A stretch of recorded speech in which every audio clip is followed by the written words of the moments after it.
Okay, so we're making 2D drawings from here.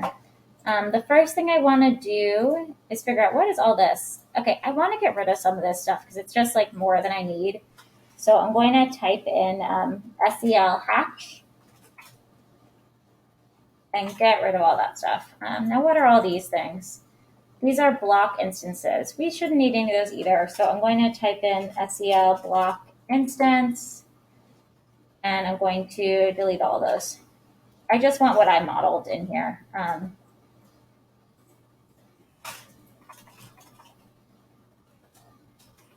I'm cleaning up. I'm also going to delete all my curves. So you might want to do a save as of your model before you do this in case you need some of this stuff, right? So this is just going to be my drawing, my 2D drawing file.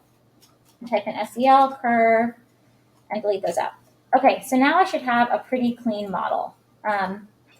Right now, you'll notice that I don't have anything in it, and you guys are going to be modeling things in here. So I'm going to make something really dumb really fast, just so I have some kind of object inside the space that we're looking at.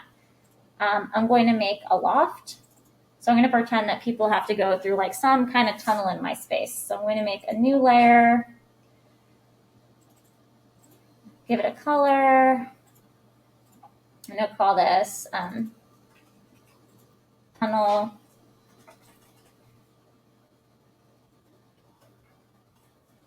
Okay, and I'm going to make a series of closed curves.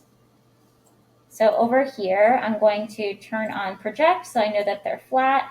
And then I'm going to go ahead, I'm going to turn off ortho for this. And I can use these on here to kind of change the shape a little bit.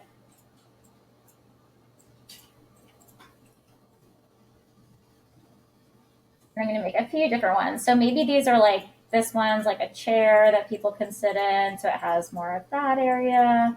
Maybe in some areas it gets really narrow, so you have to kind of squeeze through it. And then maybe it bells back out in the end. Yeah.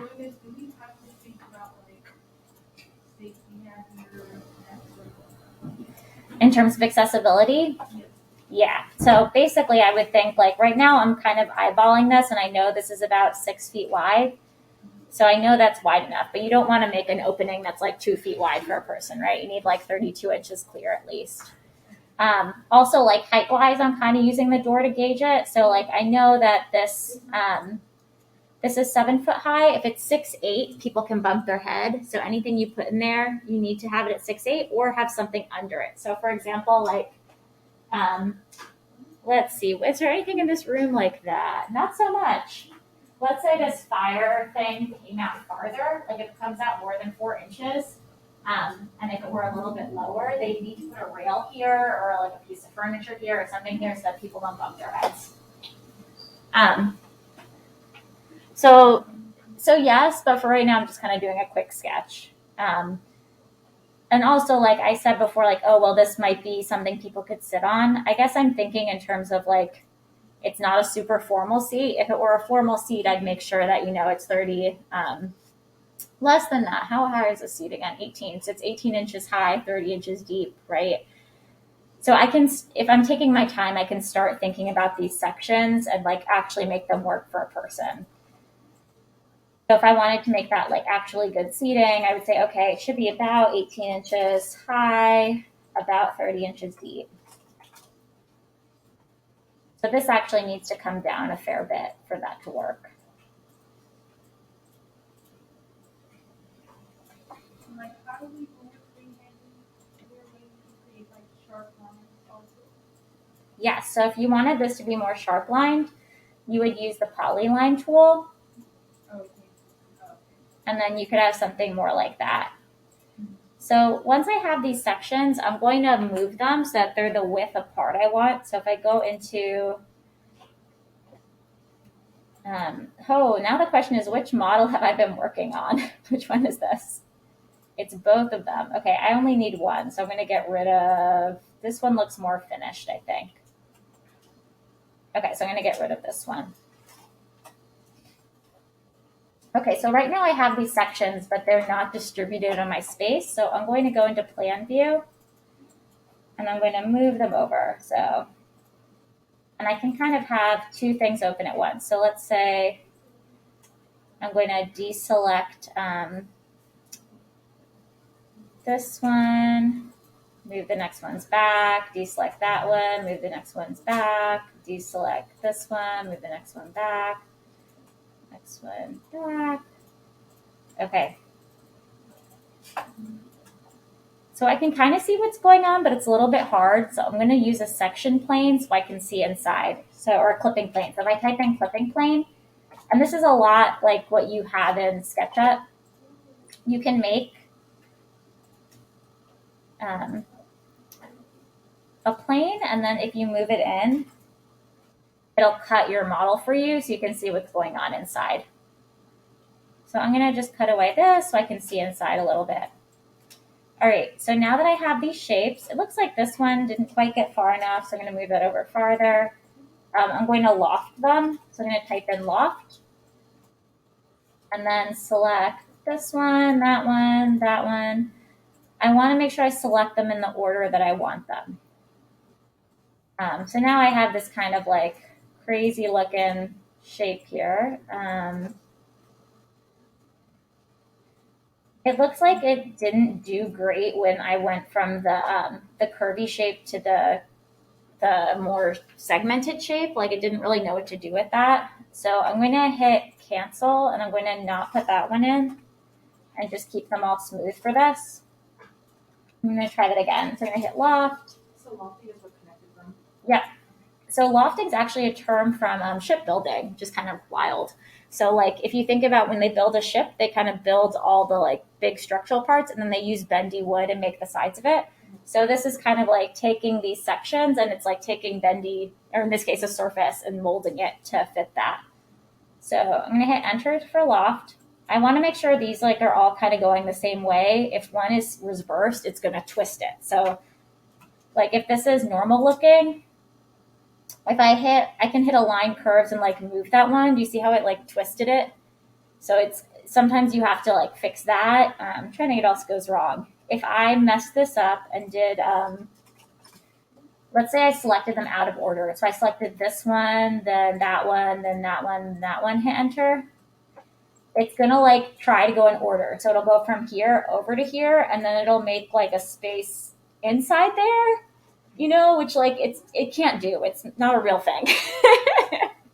So yeah. So I'm just going to try it again. So loft, keeping it normal. Selecting 1, 2, 3, 4, hitting enter. And then here I also have some options like how tight you want the surface to fit those curves. So I could change this to tight, and it's going to make sure that it's really hitting each one. Or if I go here and go to loose, it's like just kind of using them as a guide, but it's not super tight to it. So I'm going to hit loose and hit OK. So now I have kind of like a crazy shape inside here. And we want to try to get a drawing out of this. So first thing I want to do is get my plan. I'm going to copy my whole model. And like there's different ways to do this. This is how I like doing it because I like having it this way. But I'm going to show you this way, and if you hate it, we can try a different way. So the first thing I'm going to do, is going to copy this whole thing over, and I'm going to make a plane to cut it. So I'm going to come over to here, make a rectangle, and I'm going to type in plane or surf. And this is just like a surface I'm making to cut it. So now I'm going to move this up. How many feet is a plane cut at? Anybody know? No. What do you think? Is it like it's not cut at like 9 feet, right? So it's usually cut at 4 feet because that's like where people walk. So if you think about it, like you cut and like you can see where the door is, but you can't necessarily see the ceiling. So you're cutting at 4 feet and looking down. So we're going to move this up 4 feet.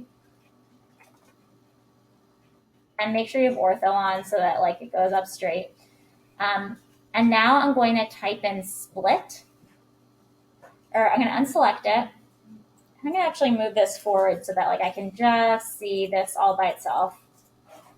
And I want to make sure that's the one I'm looking at everywhere.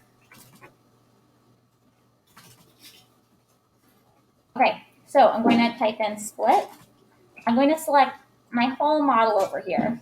and then hit enter. And then I'm going to select my plane and hit enter. And it's going to take a second to think because it's like basically it's cutting all those pieces in half. Okay, once that's done, I'm going to come over here and I'm going to click and go to the left to select stuff over that. And it looks like some of it wasn't happy about selecting. So I'm actually going to go from the over here and come over. And I'm going to delete everything that it managed to split. So it looks like some of my things did not split. So let's try selecting those and splitting them one by one for the stuff it was not happy about. Oh, so when I went this way, do you see how it's still selecting stuff that's under the plane? I wanted my plane to like chop the whole thing in half. So because it's selecting the top and the bottom, it didn't really split it. And I think it might be that things are grouped because I think I grouped some things. So maybe I can try selecting everything and typing in ungroup.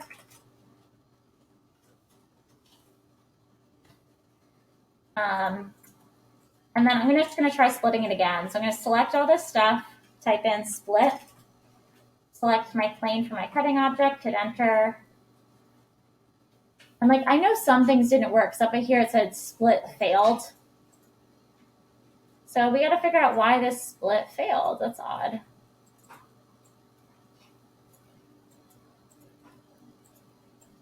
So let me try again, split, select this. So sometimes it just can't think about two things at once. So like that one, I had just selected and it wouldn't split, but I did it again one by one and it'll split. I know that's like a frustrating answer, but sometimes that's true. So I'm going to just kind of go through and select the rest one by one. So split, deleting the top.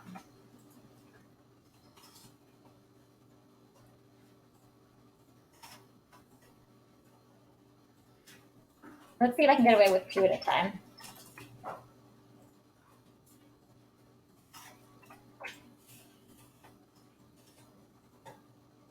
We can do those at the same time.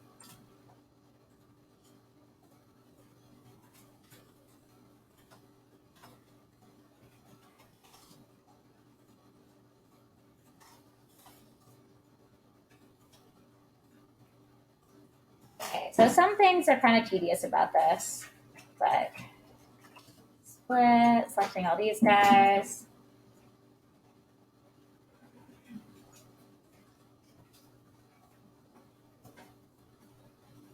Right.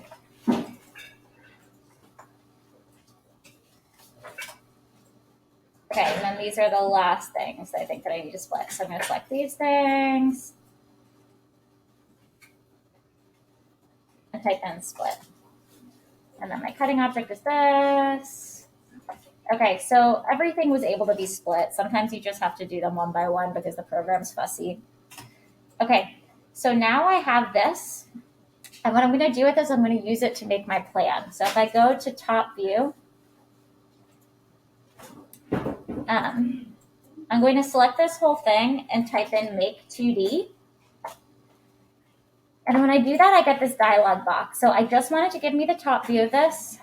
And then over here, I want to keep on my hidden lines. And I want to keep on, I like keeping my source layers. So I'm going to hit maintain source layers. And then I'm going to unclick group output. And I think I'm happy with everything else. So I'm going to type OK, or I'm going to hit OK. So it's going to think. So what it's doing right now is it's like trying to make a 2D drawing based on my 3D model. So if I zoom out, it's always going to place it kind of near the origin. I'm going to move this over just so it's out of the way.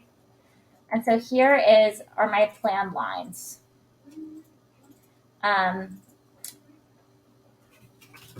If I come over here, so it's all like, you can see it's all flat.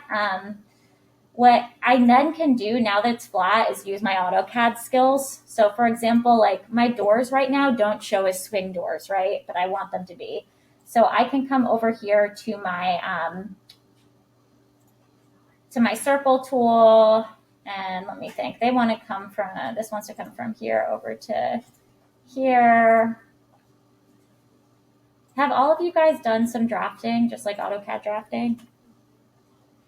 No, okay, so we can talk about this. So basically it's like you are, we're adding in more information that's more symbolic. So for example, for a door, you normally have a door swing showing.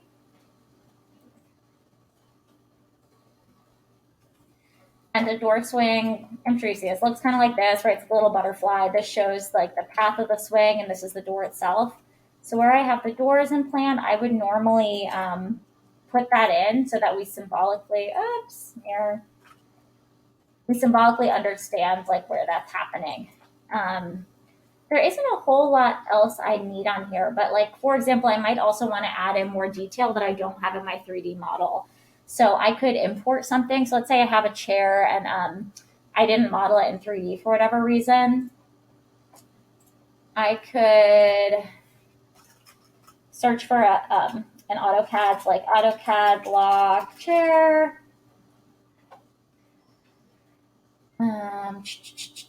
And this is always like a little bit like, am I going to be able to find one? So anyway, you could go and find one online and draw it. You could also just draw it in 2D, right? Like, let's say I have like this round thing. I need to actually measure it if I'm going to do that. Okay, so let's say it is 30 inches by 30 inches.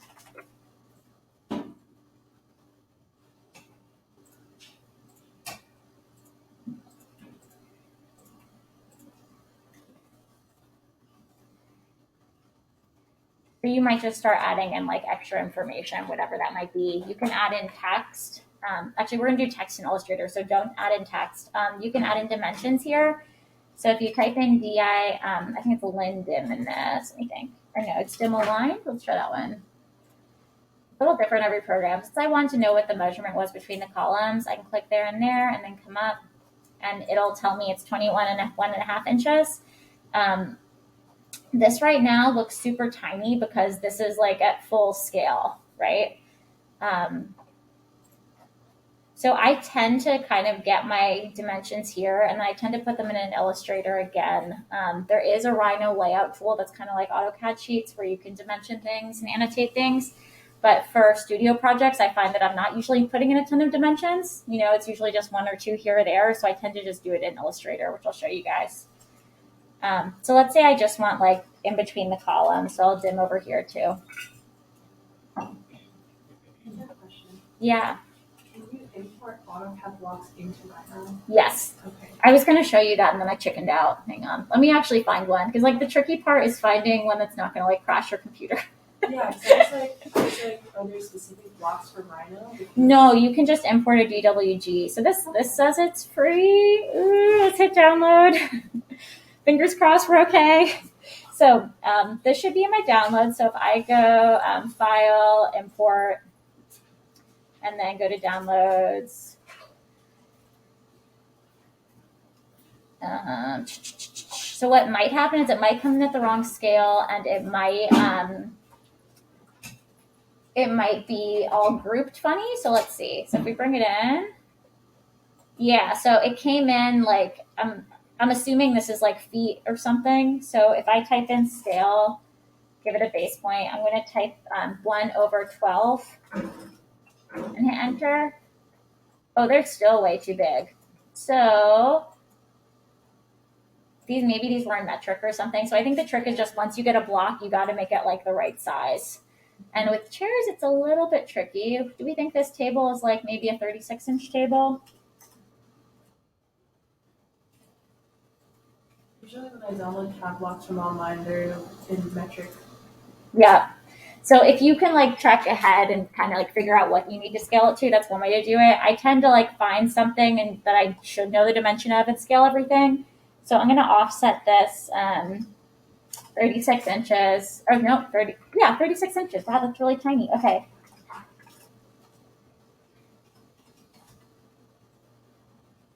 And then I can select all of this and type in scale. And then it's going to ask me for a base point. I'm going to use this as my base point. Then the next thing I click is my first reference point. So that's like the big thing that I want to scale down. So I'm going to click here. And then I click the line I made that I know is 36 inches. So if I want to check that, I can type in DIST for distance, and then I can check from here to here is 3 feet, so I'm good. So now let's say I wanted to bring in like this a dentist chair. Let's say I wanted to bring this into my 2D drawing. I can just click it, and then I think my 2D drawing is over here. And I can bring that in, and it should all be the right size. And I can rotate it to bring that in. So that's like, it's nice to use. My dream is always to have my own library of like perfect blocks, but I never have time to make it. So like, if you have a nice library, let me know. But that's like a nice way to add detail to your drawing quickly. Yeah. So if I were to build my floor plan in AutoCAD, I could import that into Rhino and then make it into 3D. Yes. Okay. Yes, absolutely. That's one of the nice things about Rhino is that it works well with AutoCAD. Okay, so we have our floor plan here. Next thing is getting out our elevations, and we're going to get a 3D. So let's do 2 elevations, and let's do a section. So for my elevations, I'm going to go back to my original model over here that's not cut. I'm going to zoom in all my views to see it so I can kind of see what I'm doing.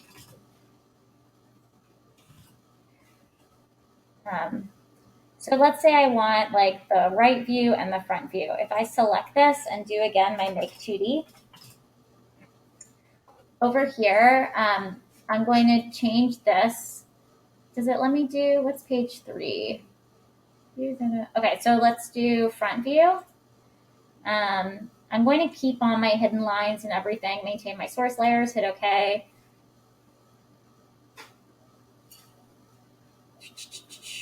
It's thinking, it's working on it. Okay, and then I can move this over to here. Let's say I want to have it nicely aligned with my drawing. Or actually, we're going to align the right view and then have the front view next to it. So I like to have a guidelines layer that I can start kind of like lining stuff out. So I'm going to make a new layer, call it guidelines.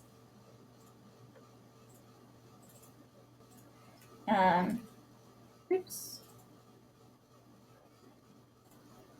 So I can bring that down and kind of make sure these things are going to align. And then I'll make the floor of this here. And then once I have this in 2D, I can always go in and delete stuff or fix stuff. Like,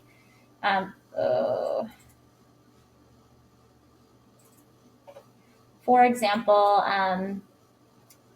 like I have some extra points in here that I probably don't need that I made at some point. So I can just select those and delete them.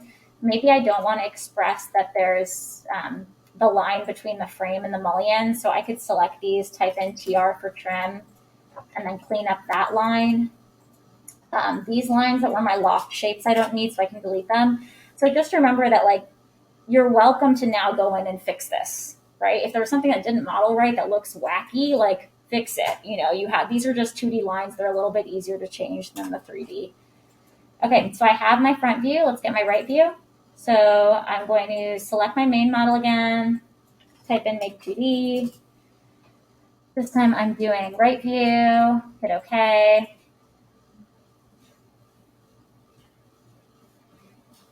It's thinking, it's working on it. It's so slow. Oh my God. There is a way I think you can make them all at once. I tend to like doing it one at a time so that like if it gets stuck. Did I just make front view again? What did I do here? Or did I mix up my right and front views? Oh yeah, I mixed up my right and front views. Sorry guys. So this one actually should align with the guidelines I made if I move it from here to here. And what's nice about that, right, is if I draw another guideline, like that should be the same as where my window is.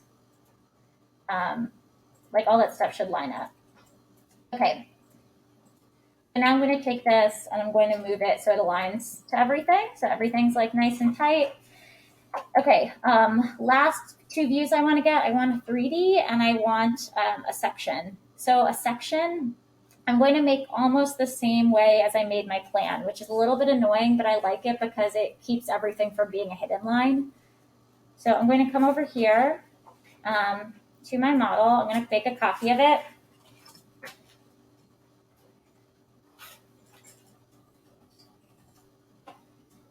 And similar process, I'm going to make a plane that goes straight through the middle. So I'm going to come over here, extrude that.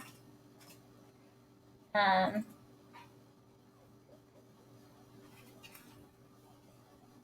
I want to hit both sides. Okay, now I'm going to split my whole model based on that plane. So I'm going to select all this, type in split. Select my cutting object as my plane, and hit enter. And it's going to take a second to think about it because it's cutting all of those different surfaces. Okay, once I have that, I'm going to try to select as much as I can. I'm hoping, oh, I think this split cleanly. Look at that. So see how like I have nothing selected over there? It's just all that. So I clicked to the left and then I dragged over and released, and it looks like the door handle, but whatever. I'm okay with losing that. So I'm going to be able to just delete all that. And now I have my section right here. This is also really nice if you want to do like a cutaway 3D of a room, because then you can look at that. Okay, so now that I have this, other thing I want is like, you know, when you do a section cut, there's a heavy line around it. So I want to make that line ahead of time. So I'm going to come over here, make a new layer and call it section cut. And oops, I can't type. Okay, I'm going to make this red, hit OK. Okay, I'm going to select all of this, type in section, and then I'm just going to come right on the edge of here, and I'm just telling it where I want it to cut the section. And what that does is it just gives me like those lines. So if I hit this and hit select objects, no objects selected. Did I put them on the wrong layer? Let's try that again. So section, select all, uh-oh. Okay, section, select all these, enter, and then from here to here, and then hit enter when done, enter. Okay. So I should now, like I just have those lines, which then is nice because in Illustrator I can grab them. Okay. Great, so now that I have this, I'm going to make a view of it. So I'm going to type in make 2D, and I believe this is actually my, did we decide this was front view or right view? This is really front view, right? So I'm going to hit front, hit OK.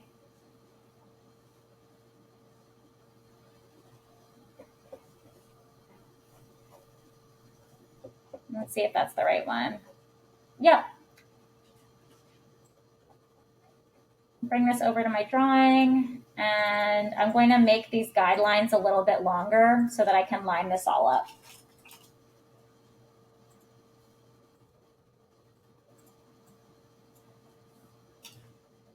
All right, so I'm going to line this up to there, and that looks like it's all aligned. So now I can see like, okay, people come in my door and then they enter this weird tunnel. And like clearly this doesn't work yet, right? Because they can't get out of the tunnel. They're stuck. There's not enough room at the end. So it's good to do drawings to kind of see what's working and not working about your design. Okay, the last thing was a 3D view.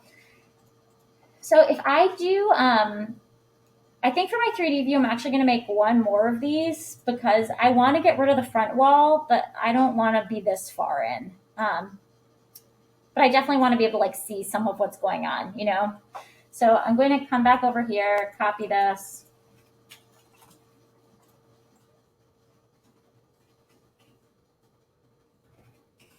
Zoom selected. Okay, so let's just try deleting, or let's do another section, but just take out this top wall maybe.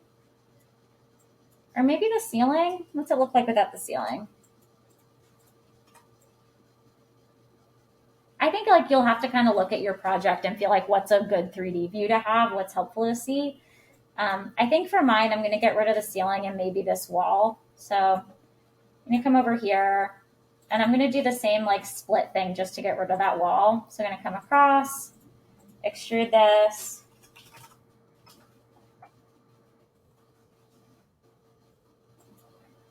Select all this and type in split. Select that as my cutting object. It's thinking. Okay, and let's see if we can just delete off that wall here.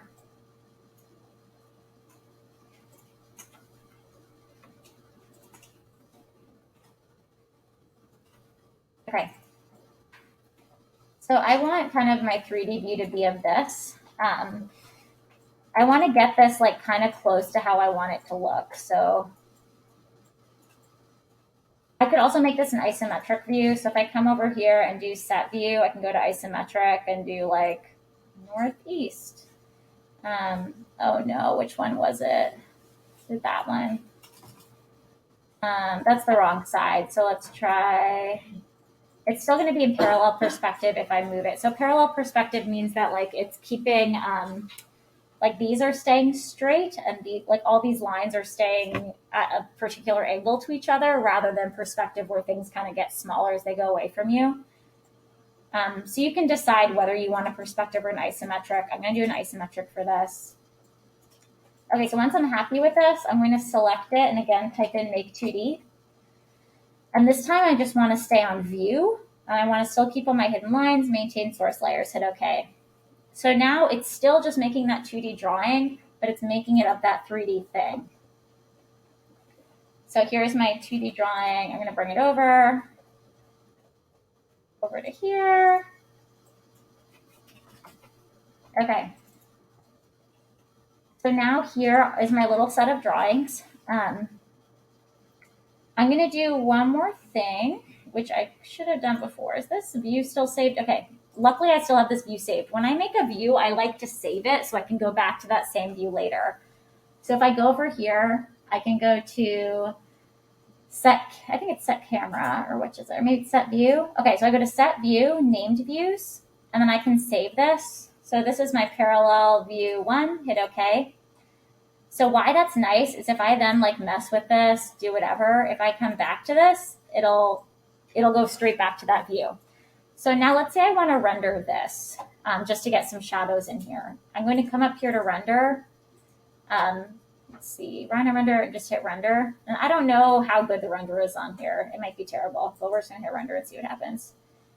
And that'll give me some shadows, which is kind of nice to put into my drawing.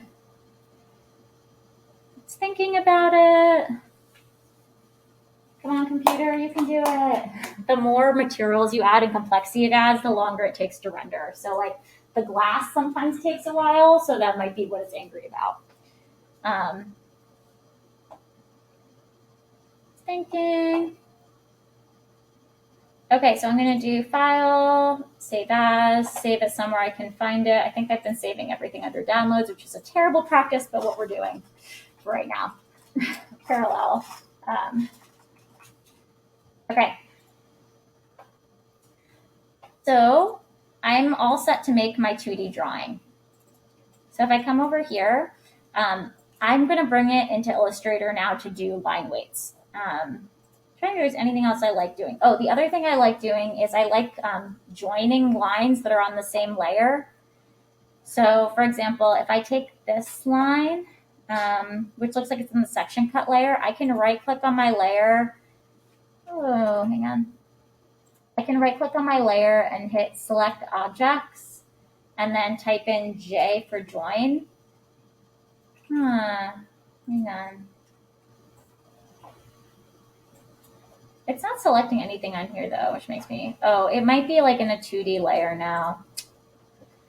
Okay, so what's confusing when you do make 2D, it makes like a million of these new layers. So like I was selecting my section cut layer, but really it's now this is my section cut layer of the 2D lines. Because it's like a visible line and it's whatever. So I'm gonna right click on here, select, nope. Right click on here, select objects. Okay, and that looks like it's just selecting some points. So I actually don't want those, so I'm gonna delete those. So maybe my section cut was all hidden? No? Okay, my section cut thing didn't work. Ignore that. We don't need that. That's okay. I can probably bring them over from my other thing. So if I go back to here, select objects.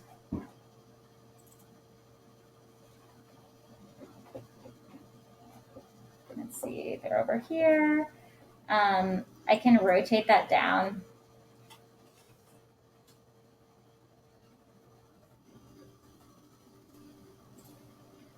So now they're in top view. And I could bring those onto here. Is that in the right place? Not quite. Okay, and then I can hit J for join. And it looks like they're already joined, so that's all good. Okay, but let's say I wanted all of my blue lines to be joined. So if I come over here to exterior wall, select objects, I can type in J for join, and that way this is like a closed curve instead of all separate lines. Sometimes that just comes out a little bit cleaner in Illustrator. I don't have anything else. Maybe these curves I could do that for. So that's my tunnel, select objects. It'll help clean it up a little bit. Okay, if I'm happy with this, I'm now going to export the whole thing. So I'm going to select all this, type in, and go to File, Export Selected. And I want to export it as a DWG because Illustrator can read those. So I'm going to go DWG. I go to Options. I think default's usually good, so you're okay with that. The one thing I want to check, it's using AutoCAD version 2007, which is good. You don't want to use like AutoCAD version 2013 or something or newer because Illustrator might not be able to read it. So the default scheme looks like it's fine. So hit OK, give it a name. And I'm under downloads. Okay. All right, so now I'm going to go ahead and open up Illustrator.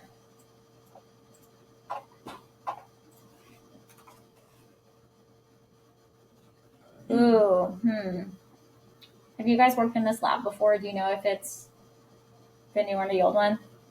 All right, we're going to hit CS6. The nice thing about CS6 is it's still like a machine license, so you shouldn't need to sign into CS6. That's what I'm thinking, that we're doing that. All the newer ones, it's like you have to pay every month and whatever.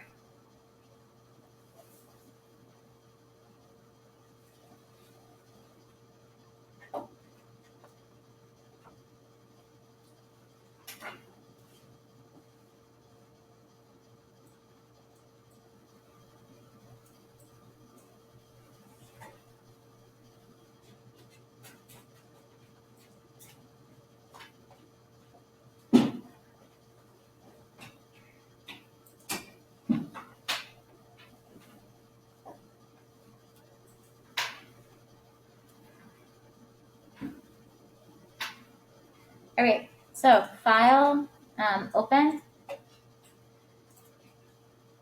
Mine should be under Downloads, I said, right?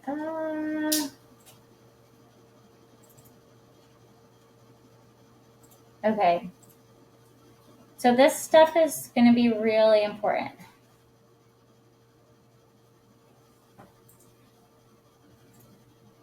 Okay. You don't want to scale to fit artboard because that's just going to kind of like squeeze it into whatever size it wants and it won't be a specific scale, right?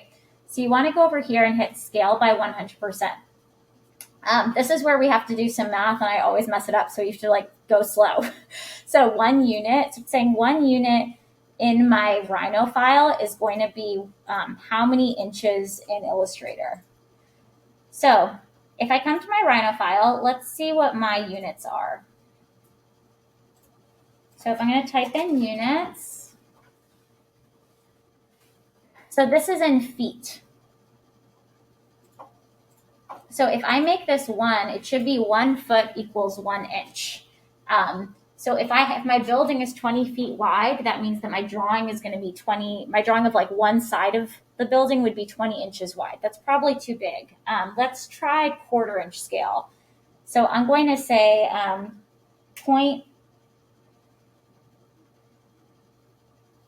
or actually, let's do it this way. So I'm going to say 1 unit. So I'm going to say 1 foot is going to be 1/4 inch in my drawing. So let's hit OK and see if that worked. Whoop. All right, that looks pretty reasonable. So if I go over here to edit my artboards, this is not in inches. File, document setup, inches, OK. All right, so this is like a normal letter size piece of paper. if I were to print this on on the plotter, so this is like coming out to about 24 by 24, which is cool. So I'm going to change this to 24 inches. Oops. 24 inches by 24 inches.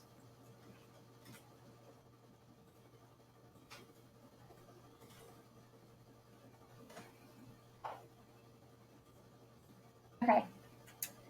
So I have all crazy colors, which isn't ideal. So I'm going to do Control A to select everything, then come over here. Some things it's filling in, which is interesting. I don't know what it's giving me fills for. So let's go over here to my layers. Let's go layer by layer. So I'm going to click my tunnel layer. And you'll notice it's going to give me visible and invisible things. So like anytime it says hidden, those are like my hidden line things. Anytime it says visible, it's like something that's right at the front. So I'm going to click my tunnel, and it's by clicking here, it selects all those lines. And then I'm going to come over here, go to color swatches. I don't like any of these color swatches, so I need to add some. And come over here, go to my library.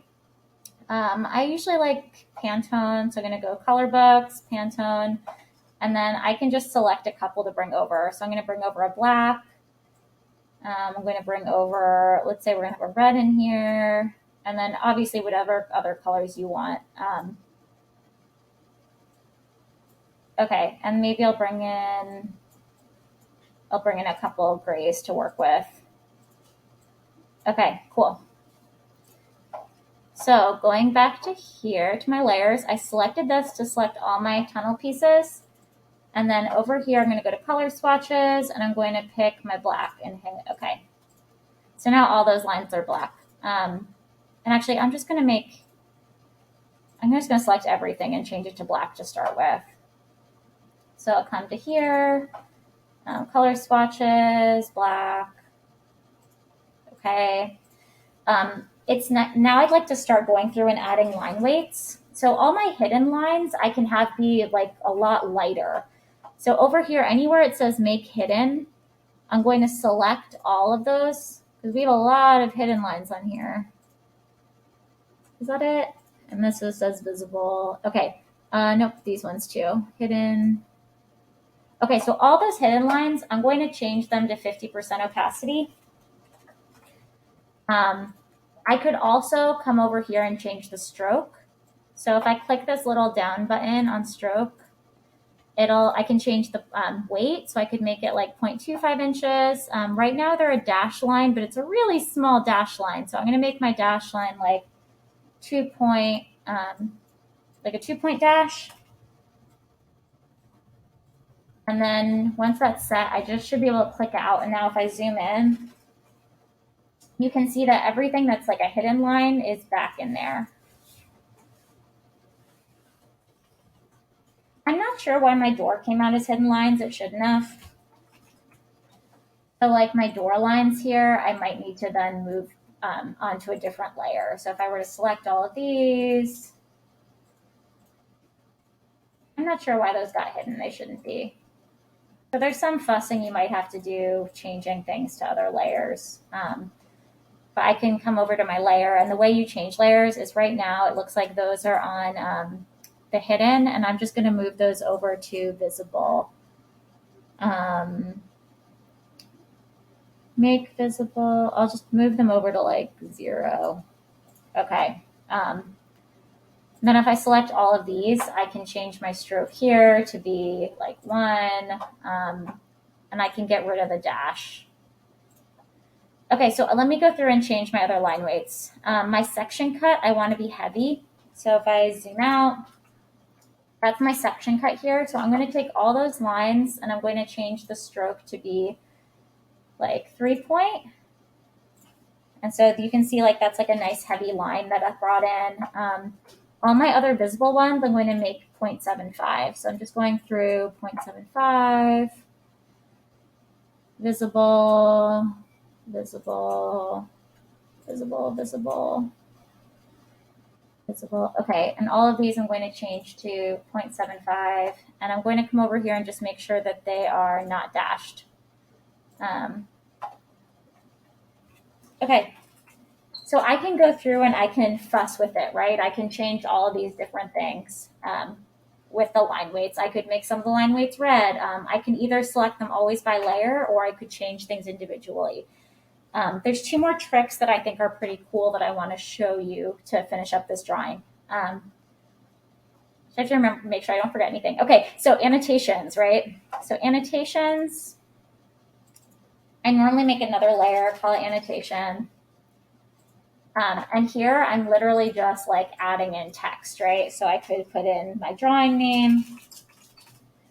I can change the size of it. So if I come up to here, you can change it to a bigger scale.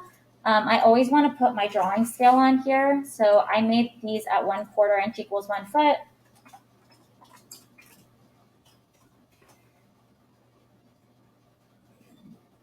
So I want to include that. I can add in a north arrow if that's important.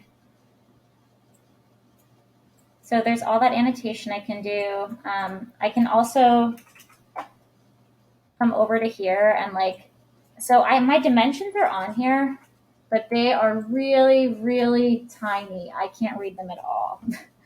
So I think they're grouped.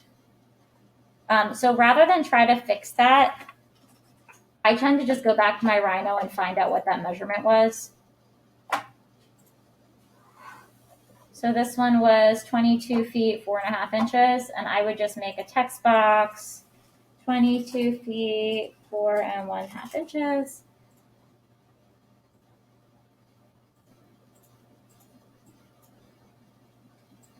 And place that in. I think it doesn't let you rotate it. So if you want something you can rotate, you can draw a line.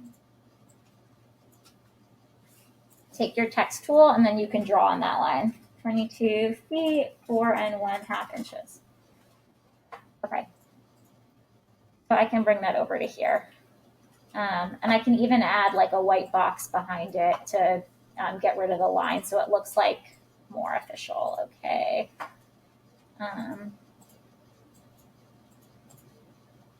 Arrange, bring to front, sweet.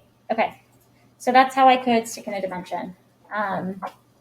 Okay, so we did titles, dimensions. All right, if you want to color things, I'm going to come over to my layers.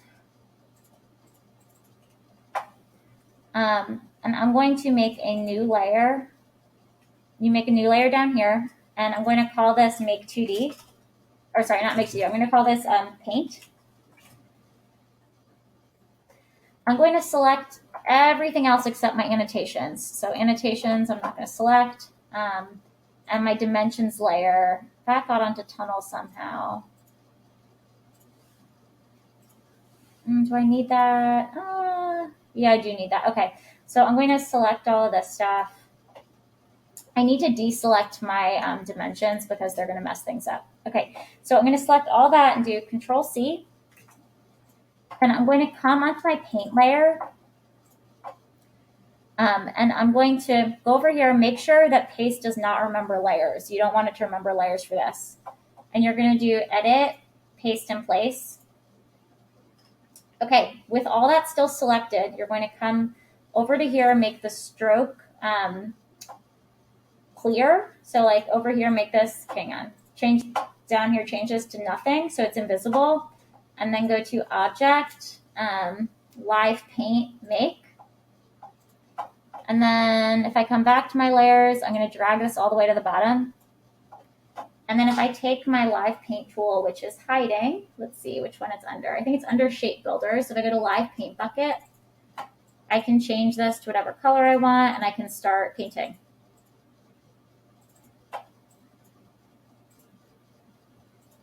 So that's really helpful if you like have a diagram you want to make, or if you want to like make the walls dark, right? Like maybe you want to push a wall. I could come in here and push my section.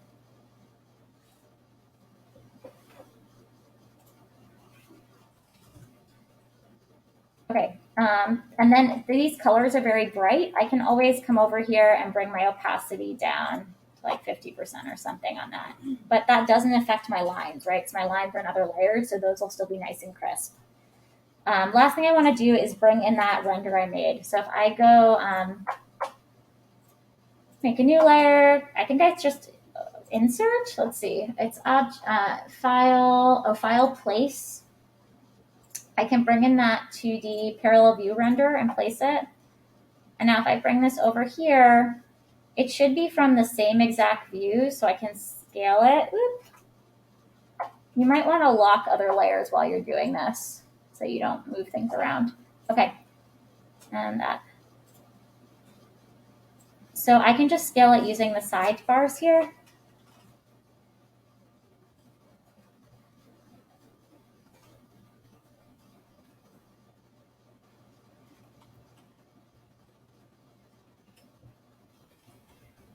I probably don't want it to overlap other stuff, so I'm going to make a shape over this and hit make clipping mask. And then this whole layer I'm going to bring down the opacity of so it's not so like in your face. But it just gives me like a little bit of dimension and shadowing on that drawing. Okay, so, and I need to make sure to save this. Save.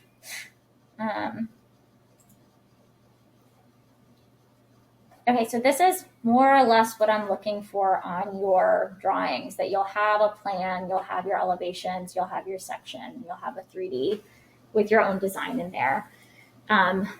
Working on this, you can start putting colors in here, you can start putting materials in here. You can also just use this as a diagram and key stuff in. So if there's, maybe it's really important to your project that something is a certain glass or something is a certain fabric, you can always put a swatch of that onto here and then just kind of draw a line over or key it in. What I want to do now before we leave the computer lab is go through this process of making something in Rhino and then bring it into Illustrator just on something simple so that I know that everybody can do that. Okay, so let's start out and make a fresh Rhino file. So is everybody has Rhino open, signed in?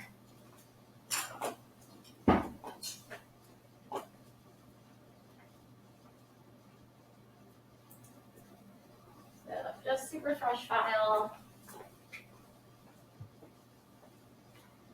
So file, new.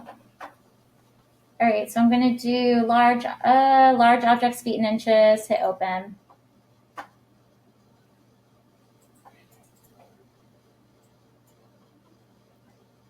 How do I make this smaller? It's taking over my whole screen. Okay, there we go. So in top view, let's make a box.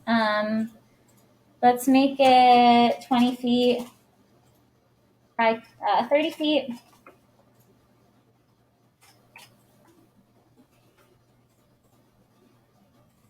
And let's extrude that.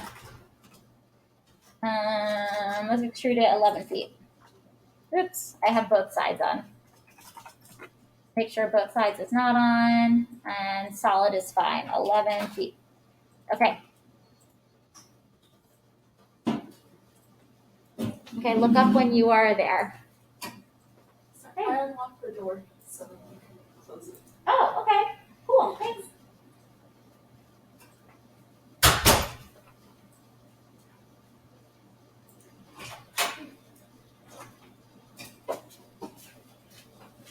All right, so we're starting a new model just to try this out. So you're just going to make a rectangle. So get a brand new file. Huh?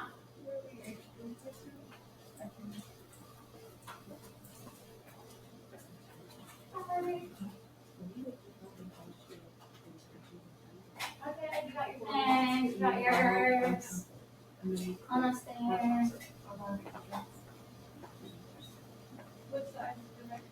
The rectangle is 20 by 30. So make sure you're in feet and inches. So I'm going to type in 20 feet, 30 feet, 20 feet, and 30 feet. And then it is going to be 11 feet high. So I'm going to extrude it 11 feet. Yeah, if you want to check that, you can type in units. And then I'm in feet here, and then display is going to be feet and inches. So this is all good. So you can always type in units to check what units you're in. Okay, once you have that, we're going to Boolean out a sphere from it just so we have something that can be something that'll be like invisible and visible. So you can come over here to the side, and there's this menu, and just pick a sphere. And I don't care what size it is. Up to you. Oh, that's probably too big. But go ahead and move that onto your box. And then you're going to Boolean it out of the box. So, sorry? Oh, it's on the side here. There's one that looks kind of like, oh, you can't see that. I'm sorry. It's a box. So if you hold down on there, you get this menu of all these little solid pre-made objects. Is it box corner to corner and then Yep. choose another option? Yeah, so if you just hold down on there, you can get a sphere. Or any of these shapes is fine for this exercise. It doesn't matter. You could also do a truncated pyramid. Is there a specific one that I should select? I always like the center radius, but you could also do one if you want to type in the diameter. That's an option. So I did the center radius, and I kind of picked where I wanted the center, and then I just brought it out about as big as I wanted.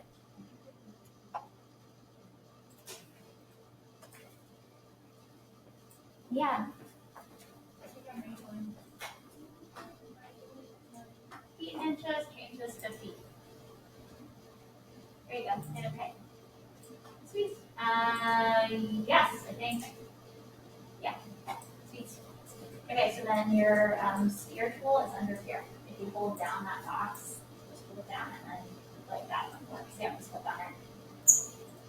And then whatever size you want, just make sure it's kind of intersecting. You got your sphere. We'll get over here. Beautiful. Okay. Okay, sweet. We're going to Boolean that out. So type in Boolean Difference. Select from the rectangle, hit enter, and then select at the sphere, hit enter. So you should have some kind of weird sculptural thing going on here.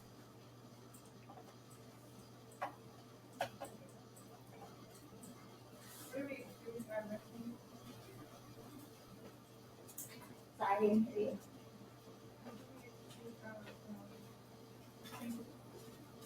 Oh, 11 feet.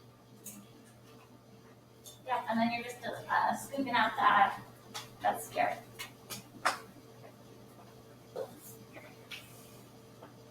Okay, so now that we have this, we're going to practice making our 2D drawings from it. So first thing is our plan. So you're going to make a plane. You can just use like this flat rectangle tool. Click, click, so it's like covering the whole thing.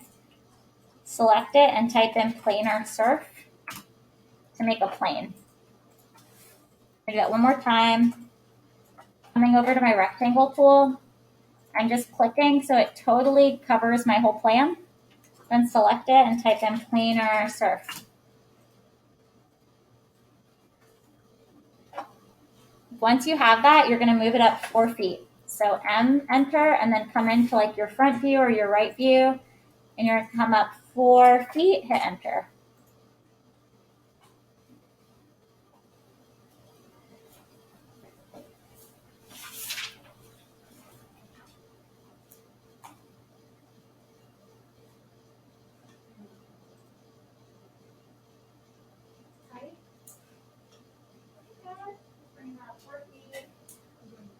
Let's put, oh, you're doing Boolean Difference. If you put this into shaded over here, so click on that, and then go to ghosted, actually is probably good. Then it'll just help you like look at it a little easier. Yeah, and it looks like it's not intersecting yet, so move it up a little bit so that it's inside, or partially inside. Cool, that's perfect. Okay, that's good. Okay, and now you do your Boolean Difference. So hit escape first and then select it. Then select that outside one. So click this part. And then Boolean Difference. I always misspell. It's like, I don't know. I feel like we type on our phone so much that like I'm not as good at typing on a computer anymore. And then click on there and enter.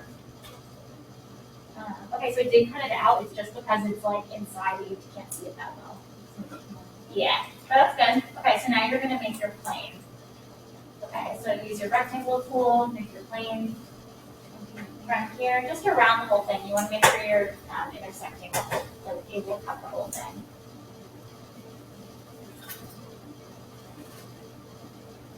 And I would go past it, like it just needs to be bigger. Get bigger than the whole thing. Yep.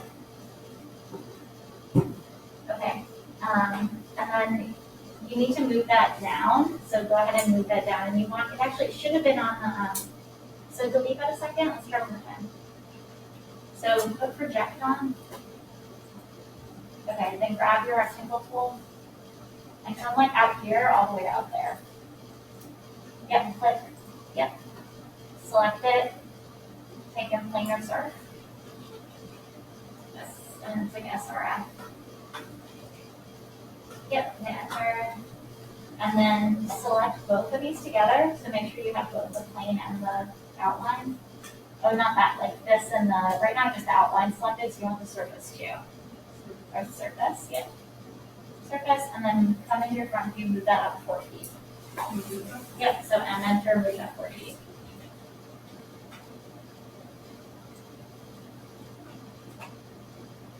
Okay, and then just move up your plane also to just make your curve. Okay. Okay, now that that's up here, we're going to do our split. So I'm going to make a copy of this so I still have my original. So copy it just so you have an original still. And then I'm going to zoom back in so I can see it. Okay, so now I'm going to type in split, select my rectangle, hit enter, and then select my plane and hit enter.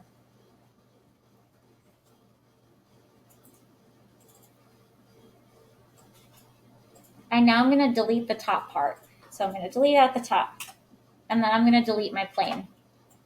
So you should be left with whatever is 4 feet or below on your model. So mine looks kind of like that. Yeah.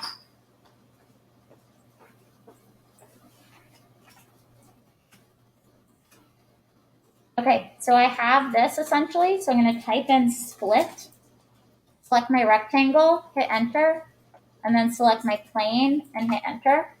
And then I'm going to delete the top piece. And then I'm going to delete the plane. So I'm just using that to cut it.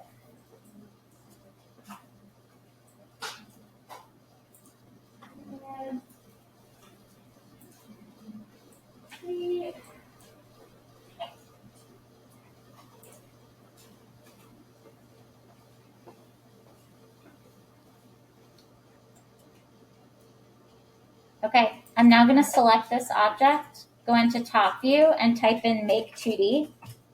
Hit enter. You want the view to say top, and you want to keep your hidden lines and hit OK.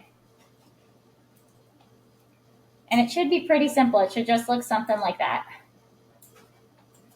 And I'm going to move this all over to the side so I can keep my 2D drawings kind of together in one place.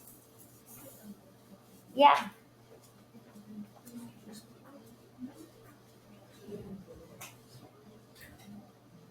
Deselect your object. So it's split. Oh, so you want to select this object. Take your model. You want to select the thing we're cutting first. So Control Z is that. The surface. Make sure you select all of them. Select. Just select the So select the rectangle. Yeah. And then enter. And then select that. So click the object, go to the top of it. See it separated, you can just delete it. Yeah. And then see what's split it. Yeah. Sweet. Okay, delete that. And now you're going to make 2D. Delete that. Now you're going to make a 2D of this. So select this. This guy.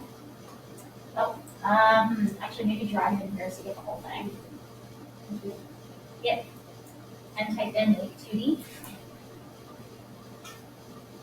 Okay, hit enter. And then this is good. You do hit maintain source layers. And then hit OK. And zoom out in the top view and it should appear. Zoom out. There it is. Okay, sweet. And just move that over. Great. Open. No, it's not. It did not want to look for you? Oh, what does I want to? Okay. Yeah. Like that. Oh, I did split. Oh, you just have to delete it with split. So with Boolean, it kind of gets rid of it for you. It's split into the areas. So you can just delete that because you're looking at the plan's looking at the bottom. So you're going to delete the top and then delete the plane. And oh, sorry, you're still in this command, so you gotta hit escape a couple times. Yeah. And then select. Oh, you want to delete the top. Yep. And delete the plane. Sweet. And then you select that. Select over. And then go to top, or it actually doesn't matter. Type in make 2D.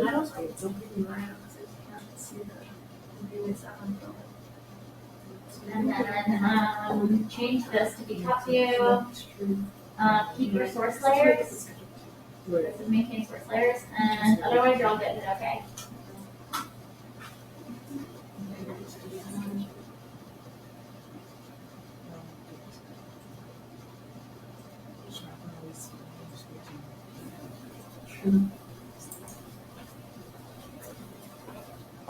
All right. Okay, so you got that. So we need our elevations, right? So for our elevations, we're going to go back to our original thing that's not split yet. So mine's over here. If you select this and type in Z enter and then S enter for selected, it'll kind of zoom in on that. If you type it, so if you select it and then type in Z enter and then S enter, it'll just kind of zoom in on that one thing. All right, so if I want to get my front and side view, I'm just going to type in make 2D. And then over here, I want to change this one where it says perspective under view. I'm going to change it to front and then hit OK. And then that should make my little 2D. I'm going to bring that over so it's nice and aligned with my other drawing over here. Yep, I'm going to do it for the other side too. So if I select this again, whoop, type in make 2D. And this time I'm going to select right. So you need both a front and a right, same process for both. And then make sure you have your hidden lines on, you have your maintain source layers on, hit OK. And then that should just pop up in my top view, and then I'm going to move it over. And I'm going to have that one align with my other elevation. I always like to have guidelines to connect things. I'm just going to draw them in 2D. So if you go to layers, I'm going to put it on layer 2 because I don't have anything on there yet. And I'm just going to draw some lines in here so I can see that like everything is nice and aligned on my drawing.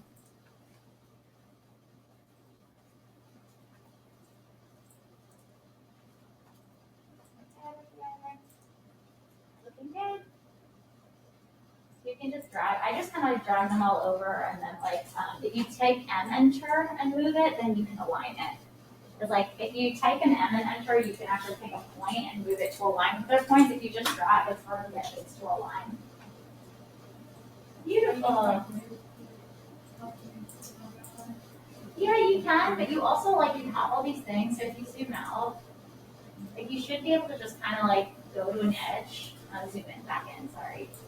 And like, who are you trying to align it with right now? Yeah. So if you zoom into there a little bit more, you should be able to just kind of like bring it over to the side. Wait, which one is aligning to? To a grid. Yeah. I think there's also, if you like using the grid, there should be a grid snap. Yep. You can turn on grid snap. And then that'll snap to the grid if you prefer to work that way. That also works.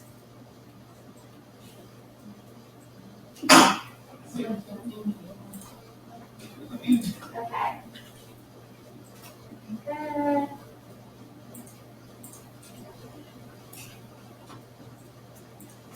Okay. The last drawing we're going to get out of this is the 3D. So to get that one, I'm going to select this. I'm going to change my view here, go to set view, and I'm going to change it to isometric. Do you guys usually work in perspectives or isometrics for studio? Perspective? Okay, then let's just leave it in perspective. Just get the view to be exactly like you like it. Okay, so I'm gonna have like, I think I want mine like here. All right, once I'm happy with it, I'm gonna come down here, go to set view, named views, and I just wanna save this. So hit the little, there should be a little thing that comes that says name views and give it a name. Just so I can get back there again. We're gonna do that one more time. I'm gonna select this. I'm gonna get my perspective however I want it. Then I'm gonna come to here, the little right button, go to set view, down to named views. That should give you this dialog box. Yours might pop up in the middle. I think mine usually pops up in the middle first. I'm gonna hit the save button and then I give this a name and hit OK.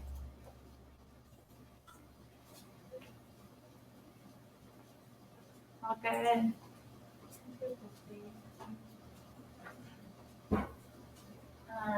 Yeah, so you're just gonna hit the save button and that's just gonna save that view for you. And you can give it a name, you can find it again.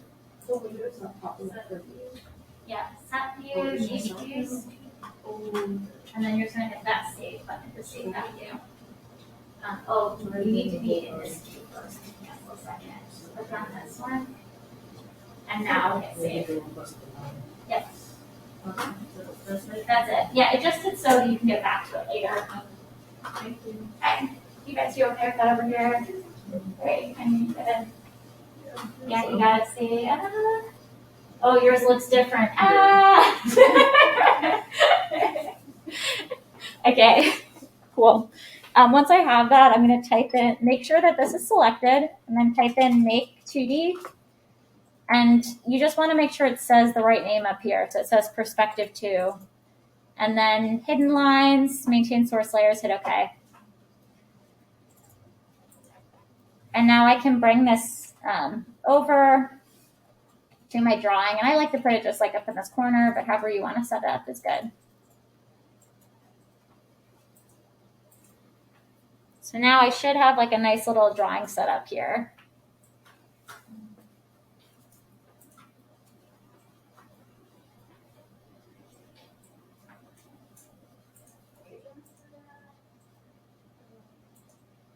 Yep, that's all good. Okay.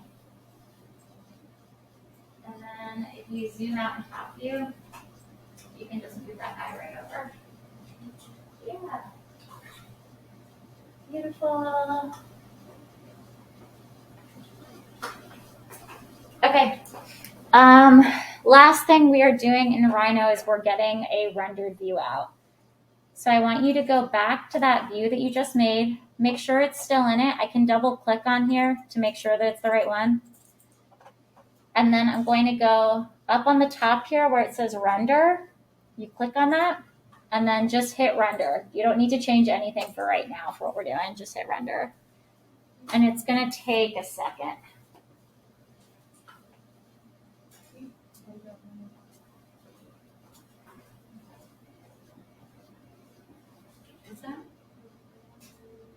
So you're in this view, right?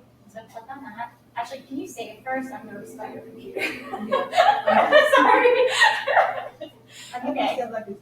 I know, right? Yeah, guys, save if you haven't saved. All right.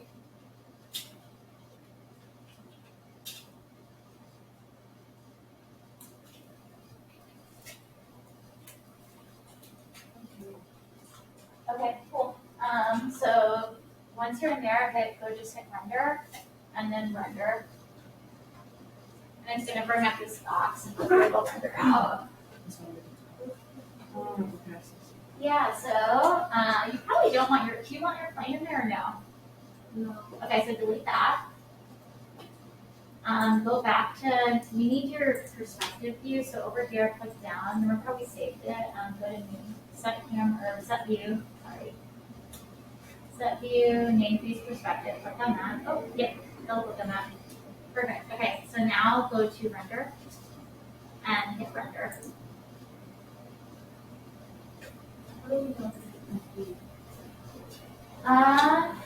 it doesn't have any more lines in it.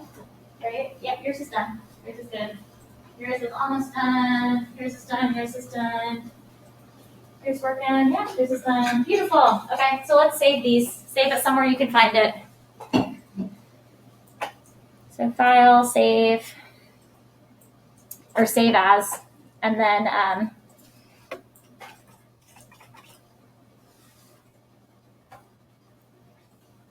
okay, so that's all ready for us. Now we just need to export these drawings. So let's go back to top view, find your drawing, select all the lines in it. So I just want these curves, and then go to File, Export Selected. So I'm finding my drawing that I made, selecting these, go to File, Export Selected,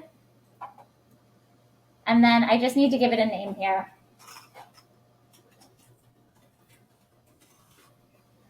And save. The default scheme should be okay, so just hit OK.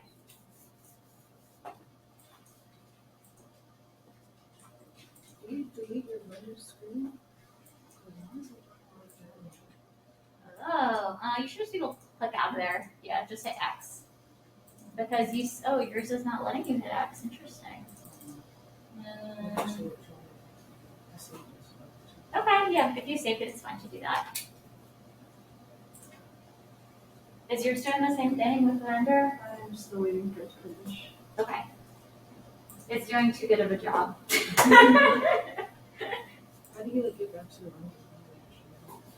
So if you go up to render on the top, and then I think there should be like render. You can re-render it. I thought you could do render window. Render preview gives you like not the full version of it. Kind of does like a fast one. It says render ready samples, and it's not moving. So it's done. That's what it looks like? Yeah, that's what it looks like. It looks. It's a very shallow hole. It looks like. See. So the reason you're in a different version of Rhino, the render got more advanced. I see. So ours is like a little bit dumber shading. Wait, so save that as a bump. I usually do JPEG, but bump will work for you, but I usually do JPEG. Are we supposed to like select something?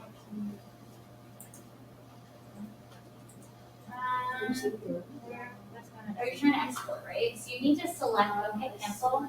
You just wanna select these lines to export, so just the 2D lines. So just like those, and go export selected, file export selected. Yep. And now give it a name. And you want it to be a DWG over here. Change that to be a DWG.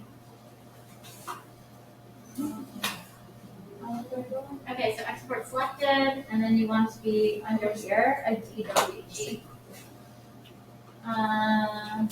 This one, AutoCAD Dry. And then hit save. Yep. Yeah, just you can just save. You just need to use it for today. We're not going to keep working on these, so it can just be on the computer for today. What export SKU should be selected? Just the default one is good. As long as the AutoCAD version is like not too advanced, Illustrator can read it. That's always the limiting factor. Okay, we're ready to go into Illustrator. So yeah, so what you're gonna do over here, you select all your lines. You go File, Export Selected. Change this so it's a DWG, and then give it a name, and save.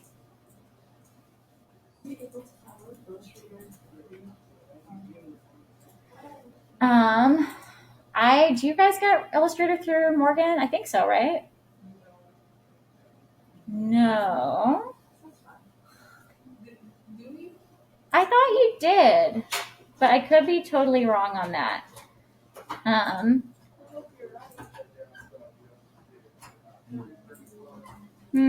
How do I check that? Maybe like on the CBIS side I can check that?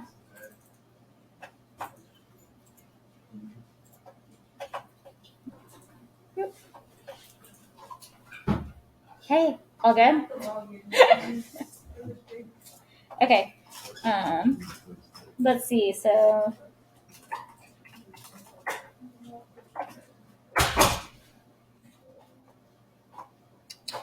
let's see. Maybe computing resources, software resources, Google Drive, OSL, Open Office, Atomic Learning, 3D CAD, 2D CAD, Adobe Suite InDesign. So, what does it say about them? This is like buying it though.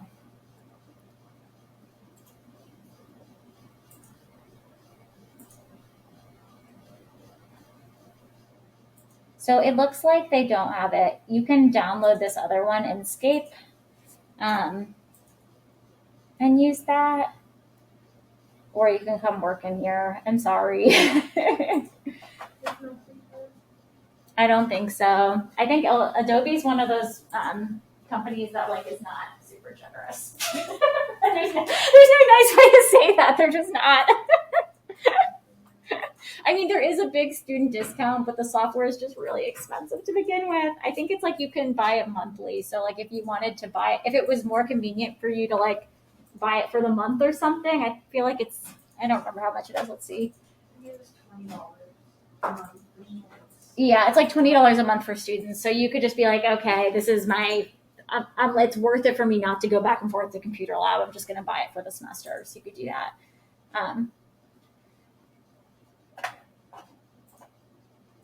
Okay, so go ahead and open up Illustrator on your computer.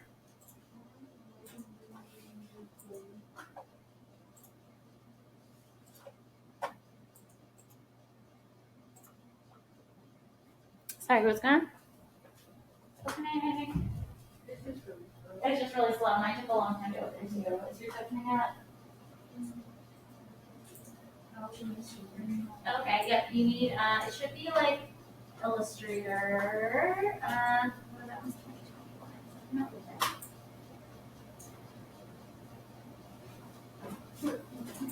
Let's try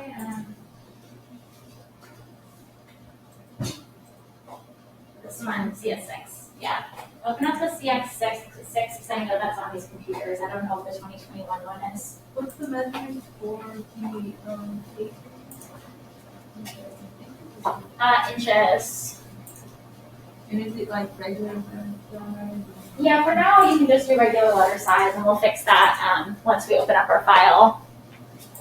When you did export, did you just export or export and select? Export selected. I did that. It came out Oh, that is weird. Yeah, I don't know why it's doing that.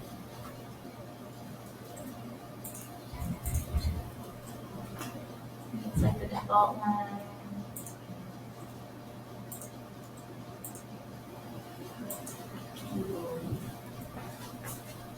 Okay, once you have Illustrator open, you're going to go File, Open,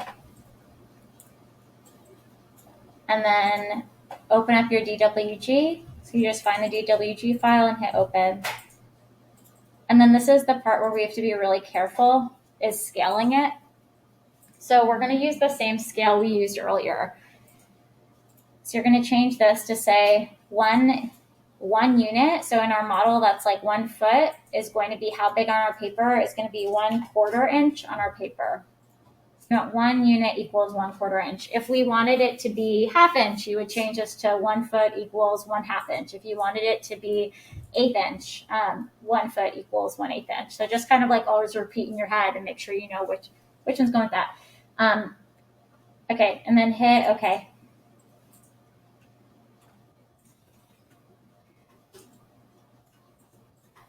So right now my board is too small, so I'm going to come over here to my edit my artboards and bring that out so it fits the whole thing. And then I'm going to select all my lines and change them to black. Yep. So hang on. So let me open that again. So I go to File, Open, find your DWG, click Open, And then over here, you want it to say 1 unit, scale by 100%, 1 unit equals 1/4, and you want this to say inches. Make sure it says center artwork, and then hit OK. So you should end up with something kind of like that at first. And a lot of the lines are white, so you can't see them. Is yours still doing that wacky thing? That's not a color.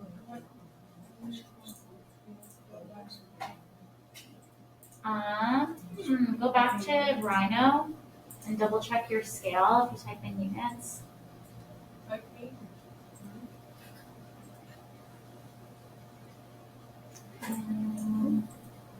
You're in feet in inches, that all looks good, okay.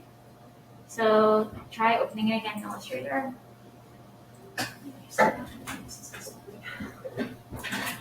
So file, open. That one, open. Yes.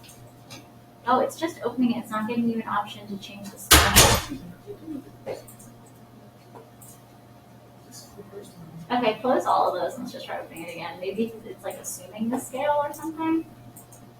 So file, open. Okay, so 1 unit equals, make that 1/4. And then center artwork, it looks good, okay. And then do Control minus and zoom out. Do Control A. Do you see anything highlight? Do you have anything in layers? Oh, it's not showing anything in the layers. I'm thinking that maybe it's selected. Let's go back to your AutoCAD. Let's go to Rhino again and select one more time. So go to that, just select those pieces. File export selected. Okay,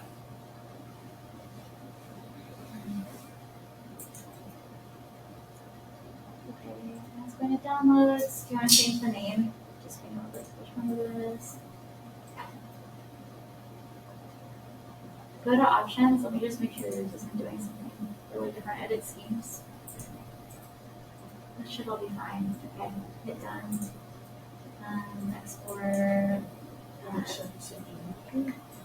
No, I mean that's all right. Okay, so hit export. Oh, yeah, that's fine. Okay, just try it one more time. Sorry. My only thought is maybe it selected something really far away, and that's why it's like.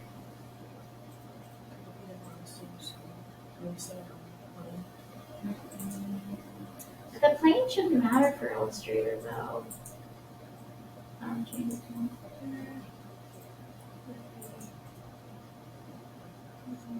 Oh my gosh, what's going on? Can I see? Sorry. I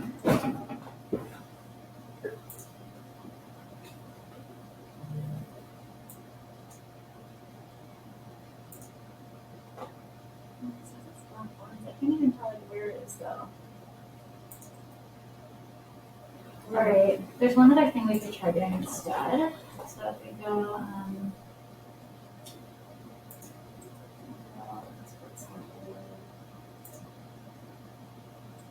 we could export it as an AI. I don't usually do that because you have to set the scale here. So we're going to it's not that big a deal. It's totally doable. But see if I'll open it here.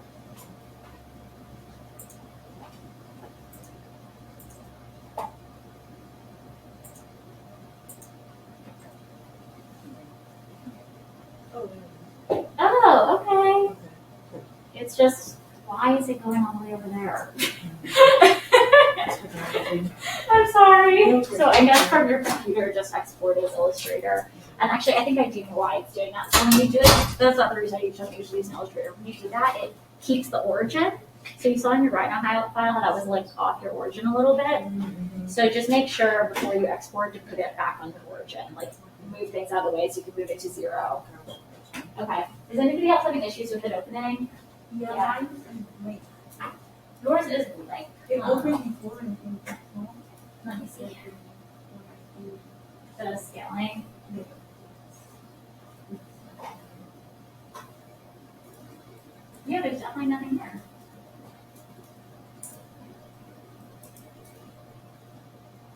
Okay, so you were in here. Uh-oh.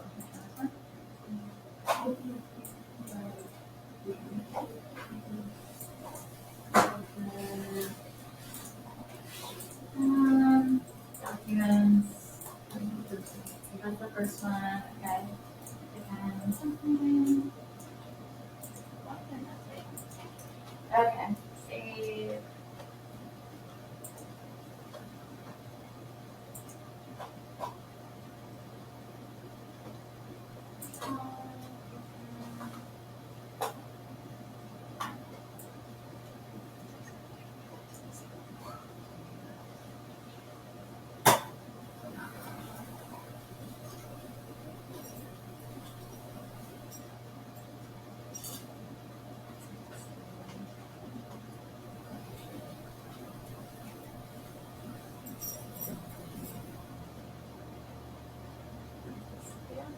This is happening.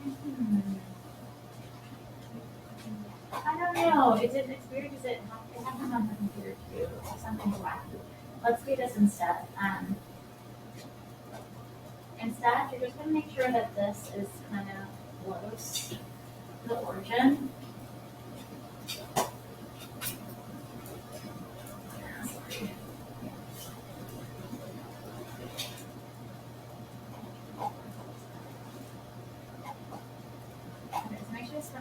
And then do file, export selected, and you can export it as an AI to begin with. We'll try that instead. So it will be Illustrator. Okay, when you do that,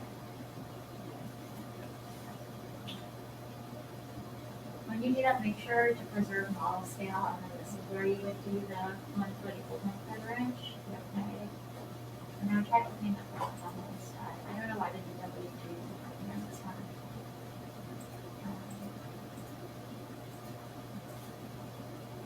Okay, so there it goes. I'm not sure. Yeah. So let me show all of you guys that. If it's not opening, you can export it directly as an Illustrator. You just have to set the scale ahead of time. So if I go here, I can do File, Export Selected, and I can change it here to be an Illustrator file. So Adobe Illustrator, hit OK. Oh, I need to give it a name. When you do that, make sure you preserve the model scale, and here, make sure this makes sense. So like 1 foot equals 1 quarter inch, and hit OK. And then that should be able to be opened in Illustrator. The one tricky thing is like, it's going to keep the origin. So right now my origin is like way over here. So if I open up that file I just made,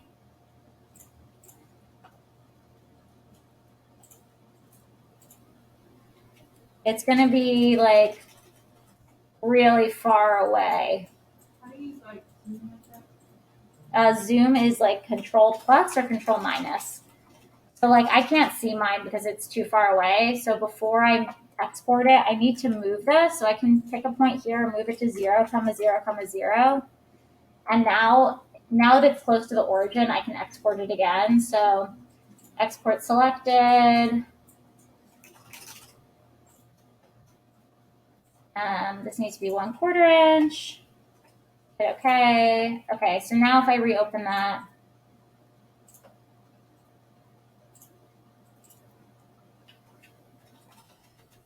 it should be here. I do think my scale looks off though. What do we do when it's outside of the game? Okay, yeah, so if it's outside of this, you're going to go here to your artboards, and then you just drag the outside of your artboard. So it's this one here. It's this little like, it's kind of like a rectangle looking tool. So click that out.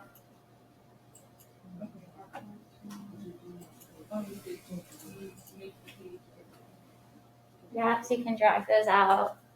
How are we all doing with it? Put it in there. This looks really small. And then, do you want to save it and try to export it?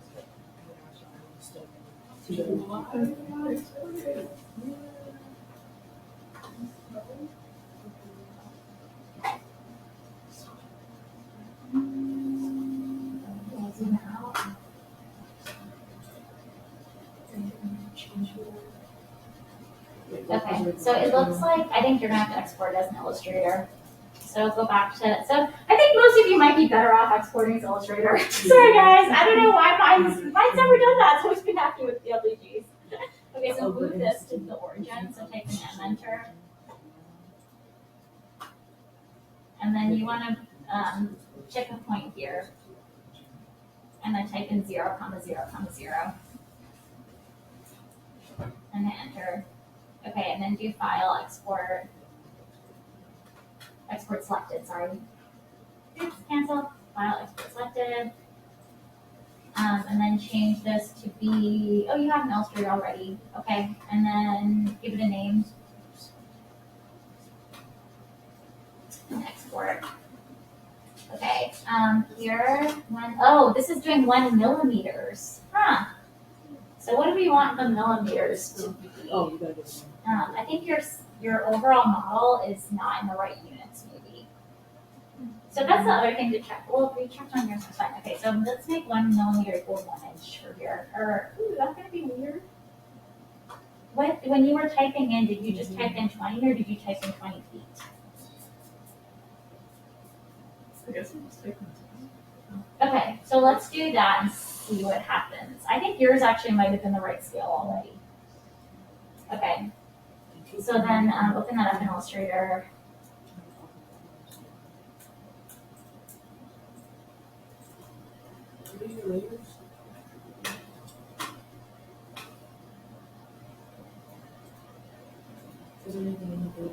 Okay, zoom out.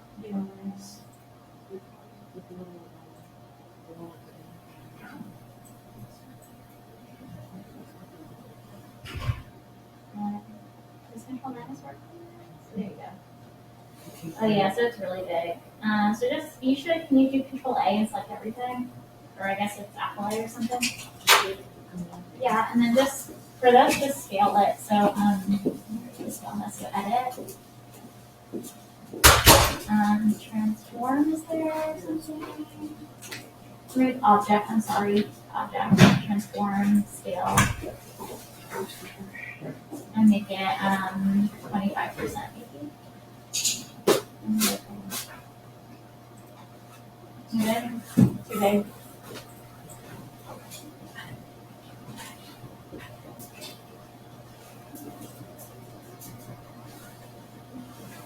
There you go. Okay. So we tried exporting it as a hand file and then including it in Illustrator, but it was Okay, so go back to your Rhino. Okay, it's pretty close to origin. Check your units. Let's type in units. Enter. So you are in inches. Okay, so your scaling is going to have to be a little bit different. So that's fine. So go back to Illustrator. Oh, but you exported to Illustrator, which means you need to. Did you export it to WG too? Is it? Okay, can you open up that first? So go file, let's close that one and then do file open. Find the WG, if not, then we'll go to Illustrator.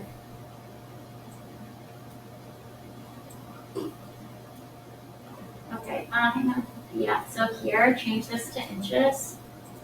And then let's think for a second. So if it were, we want it to be 12 inches equals, so change this to 1, change that to 12.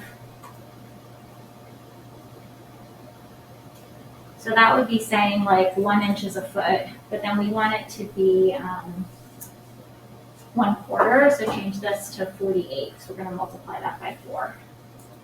And then hit OK. And then zoom out. It's not good. If we go any further, that's it. There's also nothing in these. Yeah. All right. So They have filed, I can see like there's stuff in there. stuff in Okay. there. I'm just So yeah, I think the scale's just wrong. So go back to Rhino. And then do export again. Because I was giving you it as if this were in feet, but it's in inches. So file, export selected, and then change, hit export. And it's going to ask you about the scale. And so here you want 1 inch equals, oh no, you have that already. Oh no, sorry, you want 12 inches equals. I'm going to make that 12 and then hit export. Okay, snapshot that. Profile open.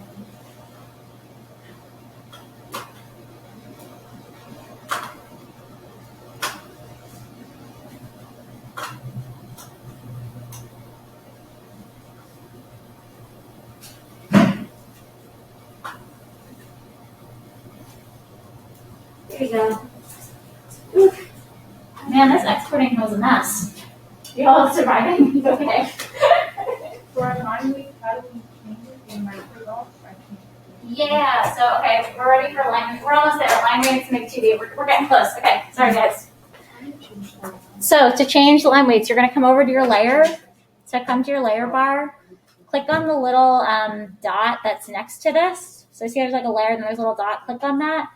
And then you can change your stroke color here. So I can make my stroke black. I normally like to change my swatches ahead of time. So actually let's do swatches first. So if I come to color guide, where are my swatches? Oh, sorry, here. So if I come to swatches, I can click here where there's little books and I can bring in a swatch. So I could bring in, and you can pick any of these. I'm going to bring my default swatches, basic RGB. And then I'm just going to drag all these over into my swatches so that I have some colors to work with. Okay, so I can do a Control A. So Control A, and then I can change all these to black at once. If I come over here and then double click on this, go to color swatches and change to black, hit OK. To change like just one of them, I can come to my layers, click on this little thing next to it. So let's say I want my layer 2, which is my guidelines, to be lighter. I can change that here. So the stroke is up here. I can change it to 0.25, and I can change the color to something else. Like maybe I want those to be blue. And then for my hidden curves, I want to make those all hidden. So I'm going to select here, then come up to my stroke palette. I can keep this a dashed line, but I'm going to make this 2 point by 2 point. So I'm going to delete out the value that's in there and type in 2. Make this 0.5 point, and then click out. So now if I zoom in, my hidden line should be kind of dotted. And then I want to make these lines heavier.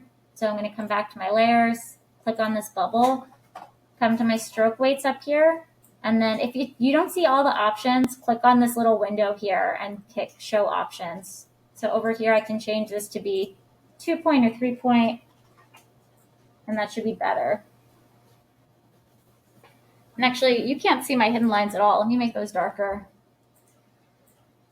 So if I would click on the bubble, come to my stroke toolbar, change this to be, can you see 2 point? I think you can see 2 point.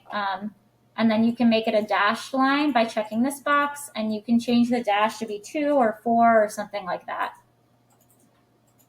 So I make my dash even bigger. I'll make my dash like 10. See if that's visible yet. There we go, now you can see it.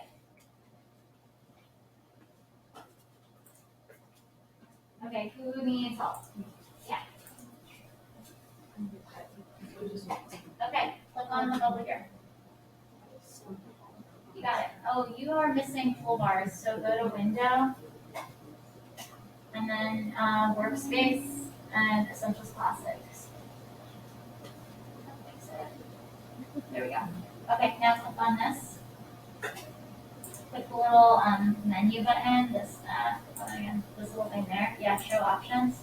Okay, so here you can bring that up. You can make it whatever size you want it. Maybe 3 point or something, a little thicker. And then click here, and then unclick it so you don't have dash lines. If you want to make it a dash line, you just change the numbers in there so it looks better. Maybe unclick that. Not letting you. There we go. Okay, and then over here, double click on that. The question marks here, the question marks. Yeah. So that's your stroke. So you can click the black. Oh, hit cancel there. Just hit the black there, and that'll change all your strokes to black. Okay.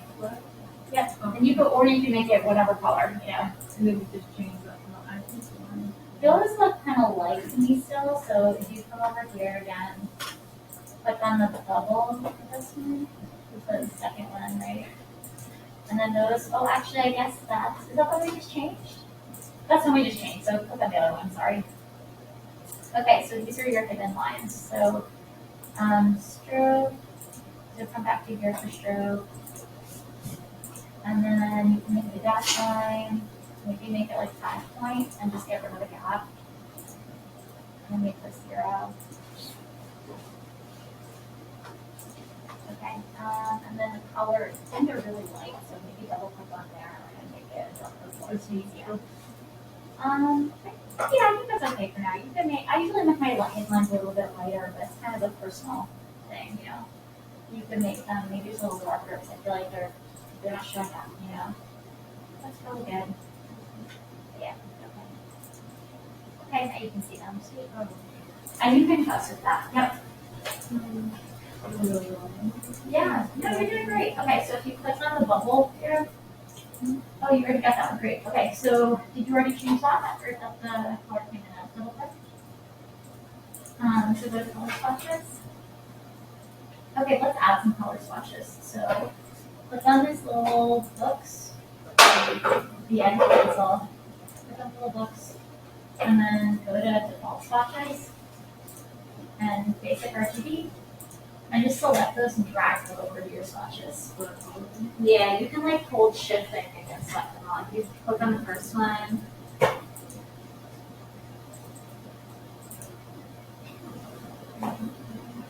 And on you. Let me see.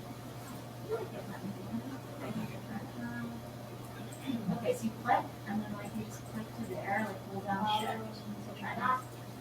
So click on the first one, then hold down shift and the last one, and then just dragging it. Yep, beautiful.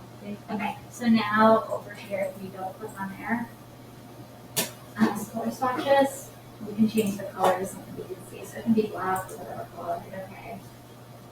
And then your stroke is going to be, where is your stroke? Here, yep. So you can change that. 1 point's pretty good already. So you could make it 2 point or whatever you want. And then if you go down, there's also maybe traffic settings. Oh, maybe click on that thing and see there's more options. Show options. Okay, so here's where you can make a dash if you wanted to. If you did that, 12 points where you did might be okay because we're changing to 5 points. Usually good. And then you just go and do that for each of these depending on what you want. Actually, that was your default. Maybe I don't know, maybe you'll want this dash. The hidden ones you want dash. What's the other one? So you always put them in the bubble. Yep. And then that looks like it's your hidden line. So these ones will be the dash. Sweet. And then just make sure the color actually looks fine on those. We can do a gray. Sometimes people do put their lines. And then the last one was the visible lines. So those you can make maybe a little darker. So maybe they could be like 3 points. And that should be fine. Color swatches as well. Just because sometimes the AutoCAD blacks like, right. Okay, cool. You just did. Okay. Yeah, you can always fuss with it further. I just want to make sure you guys got all the basics. We're good with changing line weights. Looks good. How you guys over here? How your line weights? What's not working?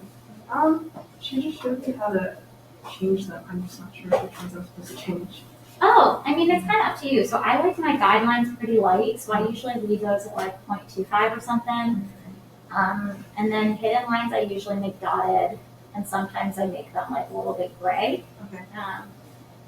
But it's all kind of like, it's kind of personal preference, right? Like how much you want a line to stand out or not.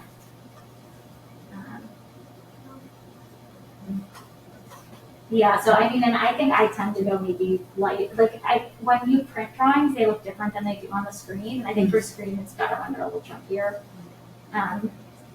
So that might be an old school thing. Maybe we really shouldn't go under one. Yeah.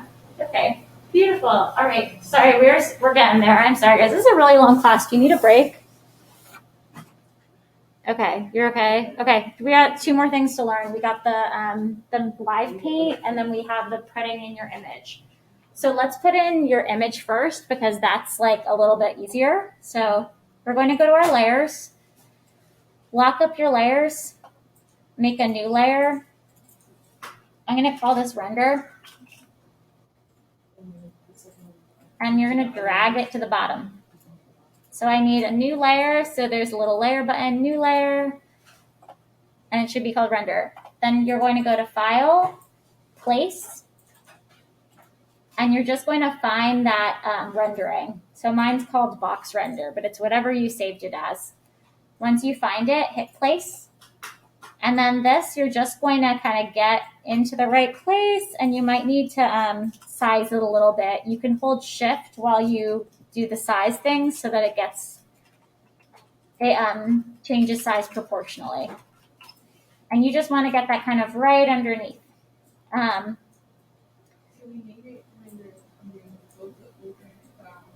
Yep, so I'll do that one more time. So I'm making a new layer. I'm going to drag it all the way to the bottom. I'm going to call it render. I like to try to name my layers so I can find them, you know.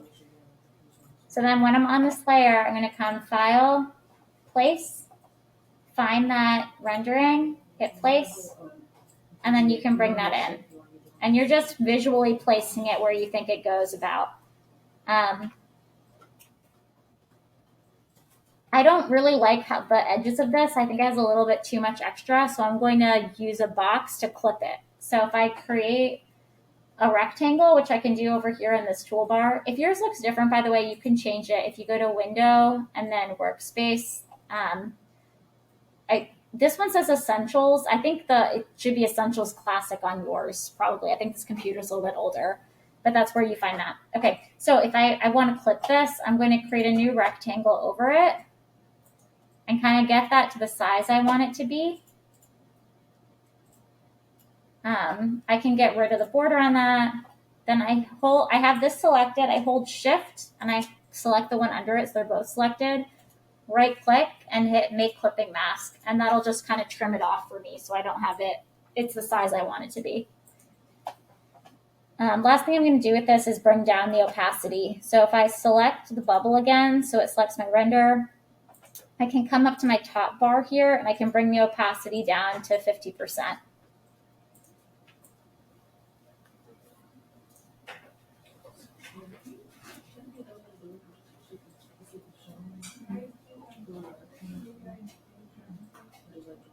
Okay. You can just make a new one. So I'm here. You needed to go back to that view. Okay, so I'm going to click down on here. Go to Set View. Click down, Set View. Pull up Name Views. Down. And then click on that. Double click your name. Okay. And then go to Render. And render it out. Okay, and then just make sure you save it somewhere you can find it. Okay. You good? Yeah. Yeah, so you can select this guy, draw it over like the size you want it to be. Then you hold down Shift and then select that and the box under it. And actually, maybe you could change the arrow tool at this point, sorry. Hold down Shift and select the other one. So that one and that one. It's hard to find it. And then right click. And then Make Clipping Mask. Yep, that's it. Huh? Oh, you gotta click to place it. Here we go. And then you just have to scale, it looks like. I think your view might have gotten messed up. right? Like it doesn't look like it's like the whole thing. It is the whole thing. So I went read. For this, I went read.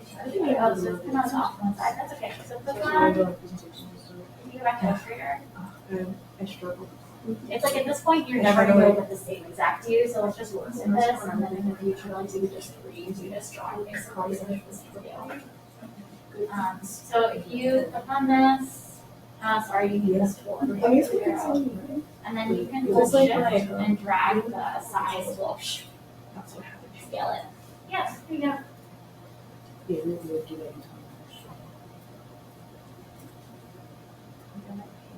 Okay, yeah, it looks like your view changed. Yeah, your view changed from mine to yours, which is okay, that just happens. So, what you would basically do is you would go back and make this drawing again, like it's in 2D, and then make sure it's in the same exact view when you get the rendering. Okay. Because I don't know why it should do this anyway. It's $30 after the first year. Okay. Oh yeah. Mm-hmm. I was wondering why I changed. Okay, you're all good over here. Yes, I believe so. Good, sweet. All right, last thing, good. Okay, last thing is the painting. So I'm going to lock my render. I'm going to unlock all my other ones. I'm going to make a new layer and call this live paint.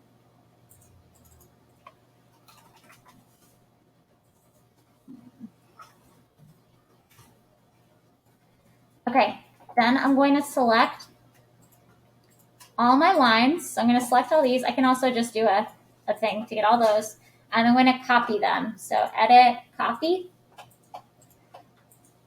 Then I'm going to come over here and make sure that this doesn't have a check mark next to it. So like right now, see it has like a check mark. Make sure there's no check mark next to paste or members layers.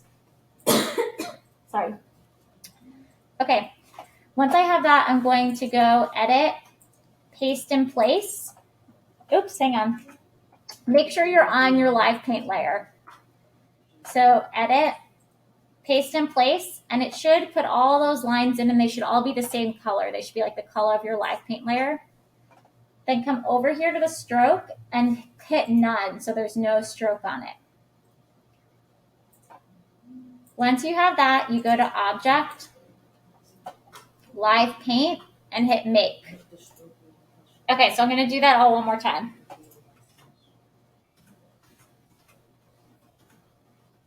Okay, so I'm making a new layer. I'm calling it Live Paint.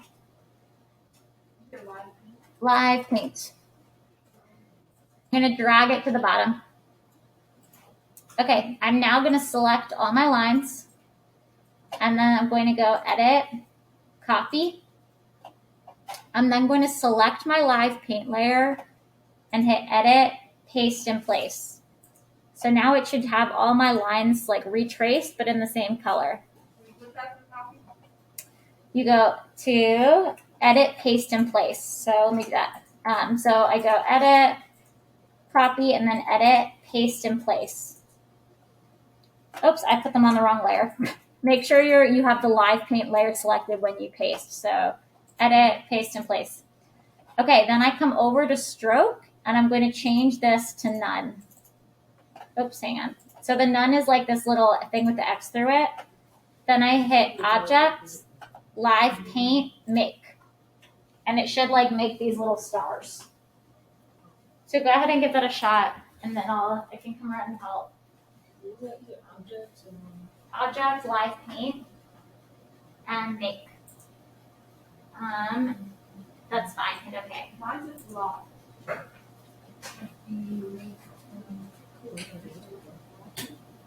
Okay, so you have your render in there right now, so you want to deselect the render. So you just want your lines. So if you lock the layer with your render on it,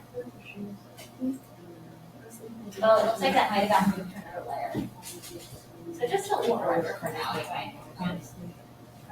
So select this and delete it for now.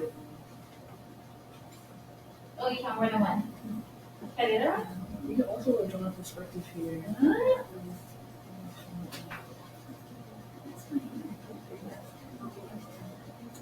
There we go. You had a lot of them. Okay, so now go ahead and select all your lines again.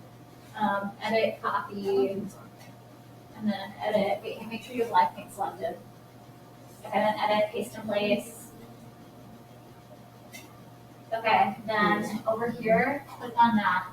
Make it 0, the X, the red X thing. Yeah. So you make your stroke nothing, and go object, live paint, make. Okay. You get that over there, and your little boxes. And you got it, our little boxes. I have a question. Here, got it. Okay, so then the last thing you need to do is you can paint. So if you come over here to this tool, it might be hidden under a different one that says like Shape Builder. You're looking for Live Paint Bucket. So it might be underneath like this thing with like blobs on it. But you want to find Live Paint Bucket. Then you can come over here and change your fill color. So you can change it to whatever color. And then you should be able to start painting.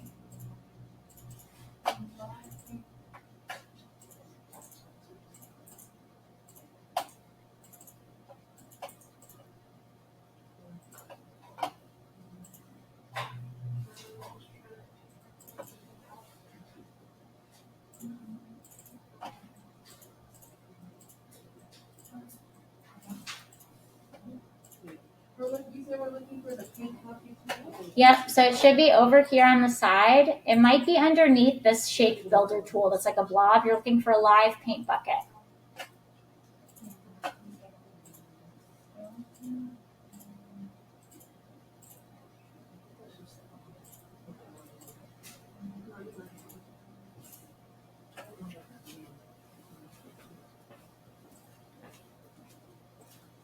Beautiful.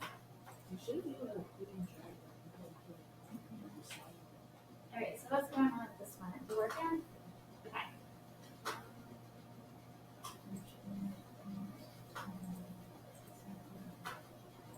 Beautiful. Okay, good.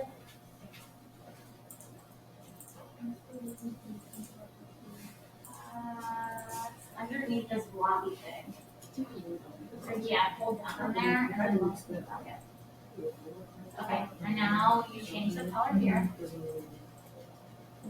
Yep, double click on that. Like this big square is always the inside color, and then the other one is like the line color. Okay, and then you just make whatever color.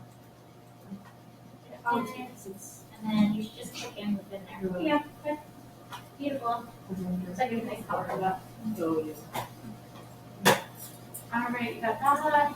And you see a color. So if you double click on there, you can do whatever color, color swatches. Okay. All right. Yep.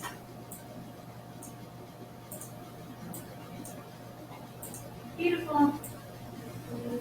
Yeah. All right, guys. Awesome job today.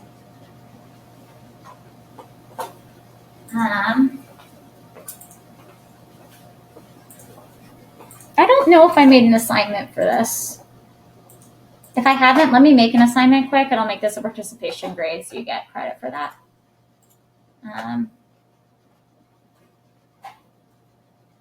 Okay, I'll make a new assignment. So just save this as a PDF. So to do that, you go File. I think you just do Save As, and then PDF is an option down here. And you can call this Tutorial 2, Save. Okay, and I'm making that assignment now.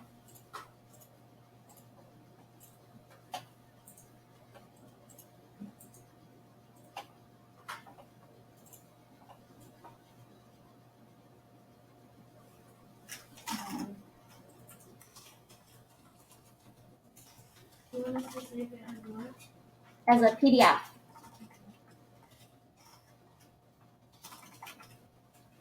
And we'll put that under participation 1, and we'll make it 10 points.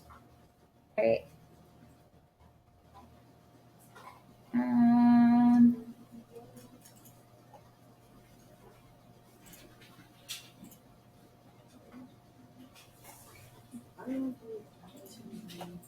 Oops.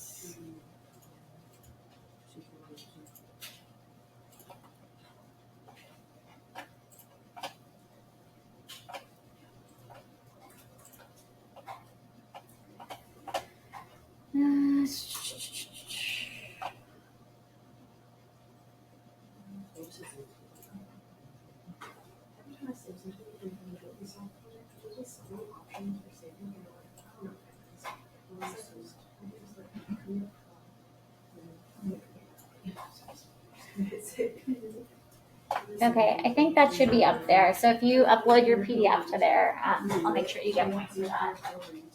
So I just do it every time. Isn't it?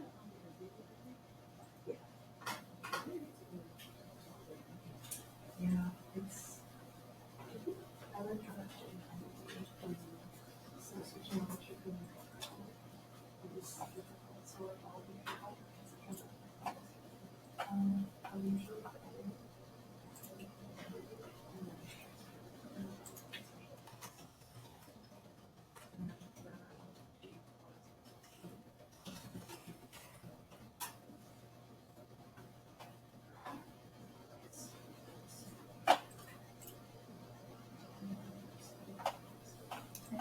And then, oh, we figure out this panopto thing. Is it still going?